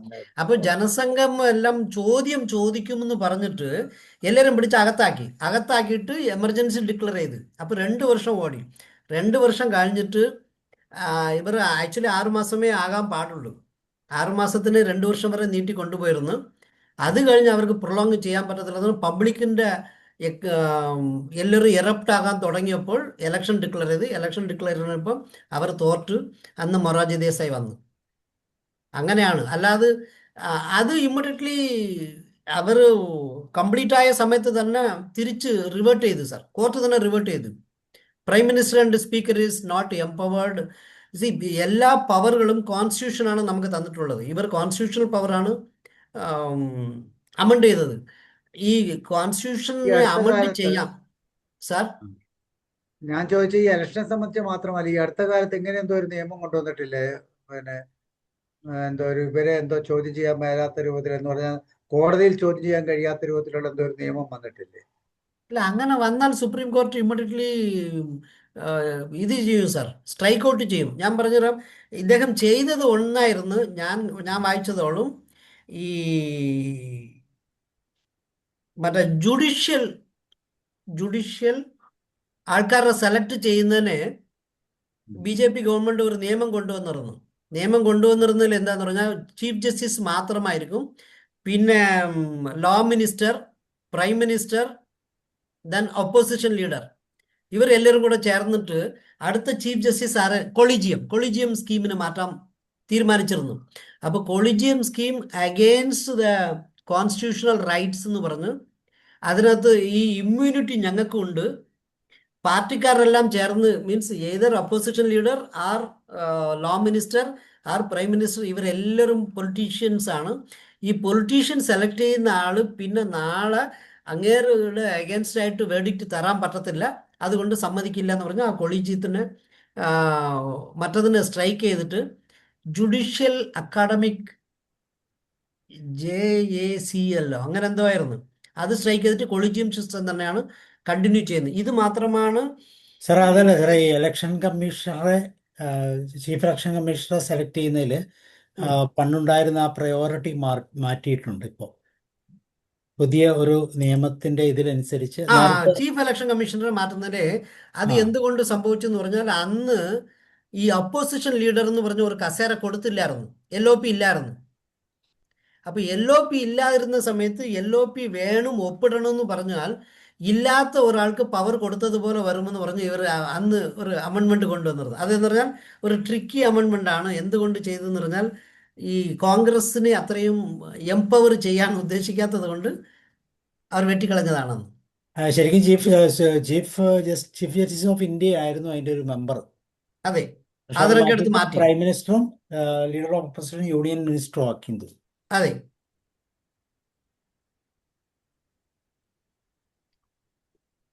ഓക്കെ, വേറെ ഇനി ആർക്കും ഒമന ടീച്ചർ, സ്നേഹതമ്മ, കുഞ്ചായി മാസ്റ്റർ, എന്തെങ്കിലും അജോർ സാർ പറയും. Thank you sir. സാറേ, 51 ജനപ്രാതിനിധ്യത്തെ കുറിച്ച് ഇതുവരെയും ഇങ്ങനെയൊന്നും കേൾക്കാൻ അവസരം കിട്ടിയിട്ടില്ല. ആരും പറയുന്ന ഒരു വേദി കണ്ടിട്ടില്ല, കേൾക്കാൻ ഒരു അവസരവും കിട്ടിയിട്ടില്ല. എന്തായാലും ഒത്തിരി സന്തോഷം. സാറേ, നമ്മളെ അംബേദ്കറൊക്കെ എത്ര വലിയ മഹാമനുഷ്യൻ ഇല്ലേ! അറിഞ്ഞതിലും വിചാരിച്ചതിലും അതിനപ്പുറത്ത് മഹത്വമുള്ളവരാണ് അവരൊക്കെ, ദീർഘവീക്ഷണമുള്ളവരും. എന്നാലും ഇപ്പൊ അനുഭവത്തിൽ നിന്ന് കുറെ കാര്യങ്ങൾ തോന്നുക. ഈ ജനപ്രതിനിധികൾ പ്രതികളാകുന്ന കേസുകൾക്ക് കാലപരിധിയില്ല. എത്ര കാലം, ആയുഷ്കാലം മുഴുവൻ ഇരുന്നാലും അവന്റെ ആയുഷ്കാലത്ത് കേസിന് തീർപ്പുണ്ടാകണം എന്ന് നിർബന്ധമില്ല എന്നുള്ള വിധത്തിലേക്ക് പോകും. എന്ന് പറഞ്ഞാൽ എത്ര വലിയ തെറ്റ് ചെയ്താലും അവരുടെ ആയുഷ്കാലത്ത് വിധി അന്ത്യമാകാതിരുന്നാൽ മതിയല്ലോ. അതൊരു വലിയ പോരായ്മയായിട്ട് നിലനിൽക്കുമെന്ന് ഇപ്പൊ നമ്മുടെ കൺമുമ്പിലുണ്ടല്ലോ കേസുകൾ. അത് അത്ര അവധി വെച്ചാലും എത്രമാത്രം നഷ്ടങ്ങളാണ്. അഡ്മിനിസ്ട്രേറ്റീവ് സിസ്റ്റം എല്ലാം ഫങ്ഷൻ ചെയ്യണം. അതെല്ലാം ചെയ്ത് കഴിഞ്ഞിട്ട് പറയും കേസ് ഒന്ന് നീട്ടി വയ്ക്കുന്നു. ഒരു സെക്കൻഡിന് വേണ്ടിയിട്ട് എത്രമാത്രം ഊർജവും പണവും ചെലവഴിക്കപ്പെടുന്നു. അതൊരു വലിയ പോരായ്മ ആരും തിരുത്തുന്നില്ല. അതെ അതുപോലെ ഈ ജനങ്ങൾ സഹിക്കേണ്ടി വരുന്ന ഒരു ധൂർത്ത് രാഷ്ട്രീയ പാർട്ടി ഈ നേതാക്കന്മാർക്ക് നടത്താനുള്ള അധികാരം ഇതിനകത്ത് ഒളിഞ്ഞിരിക്കും. ആ ധൂർത്താണ്. അതുകൊണ്ട് അത് ചെയ്യാൻ പാടില്ല എന്ന് പറയാൻ ഒരു അതോറിറ്റി വേറെ ഇല്ല. അല്ലെങ്കിൽ ഈ ജനത്തിന് ഇത് പറയാനായിട്ട് ആകെ ഈ 5-ാം വർഷം വരുന്ന അധികാരം എന്ന് പറയുന്നത് അത് അന്നേരം ഒരു 51% കിട്ടുന്നവന് ജയിക്കാവുള്ളൂ എന്ന് പറയണം. ഇപ്പൊ ഒരേ അപഹരണം നിർത്തി, ഒരേ പേരുകാരനെ നിർത്തി, ഒരേ ചിഹ്നക്കാരനെ നിർത്തി, എങ്ങനെയെങ്കിലും ഉള്ളതിൽ മെച്ചപ്പെട്ടതിനൊക്കെ ജയിക്കുക. അതും ഒരു വലിയ ഗതികേട് പോലെ തോന്നുന്നു. പിന്നെ ഈ ജനപ്രതിനിധികളെ തിരിച്ചു വിളിക്കാനുള്ള സംവിധാനം, അതൊന്നും അവർ ചിന്തിക്കേണ്ട കാര്യമില്ല. അങ്ങനെയൊന്നും വേണ്ടി വരില്ല എന്നൊക്കെ അവർക്ക് തോന്നിക്കാണും ആ കാലത്ത്. അതും വേണ്ടതായിരുന്നു എന്ന് തോന്നുന്നു. സാർ, LSGയിൽ ഉണ്ട്, ലോക്കൽ സെൽഫ് ഗവൺമെന്റിൽ റീകോളിംഗ് പ്രൊവിഷൻ തന്നിട്ടുണ്ട്. MLAക്കും MP ക്കും ഇല്ല. ആ ലോക്കൽ ബോഡിയിലുണ്ട്.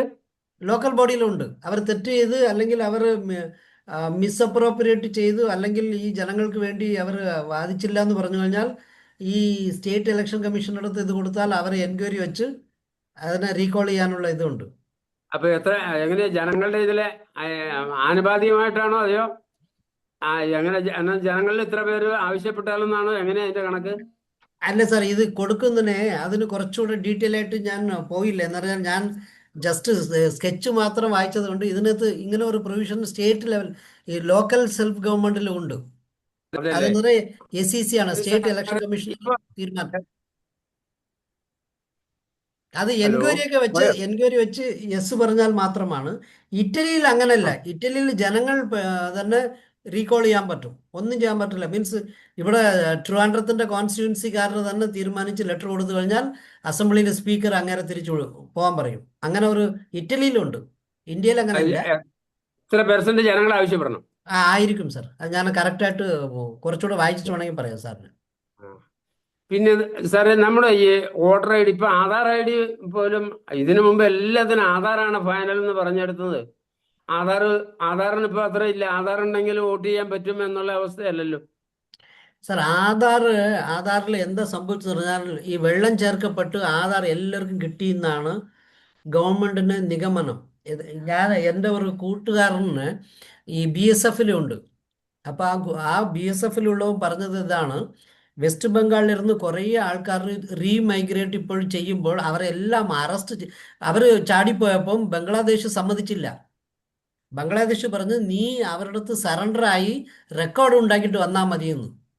അപ്പോൾ ഇവർ വന്നു കഴിഞ്ഞാൽ ഇവർ അറസ്റ്റ് ചെയ്ത് ഇവർക്ക് ഒരു ദിവസം ആഹാരം കൊടുത്ത് ഇവരുടെ എനിക്കൊന്ന് ആധാർ കാർഡൊക്കെ തിരിച്ച് വാങ്ങിച്ചിട്ട് പിന്നെ കുറേ പ്രൊസീജിയർ പ്രകാരമാണ് ഇവർ അങ്ങോട്ട് ഹാൻഡ് ഓവർ ചെയ്യുന്നത്.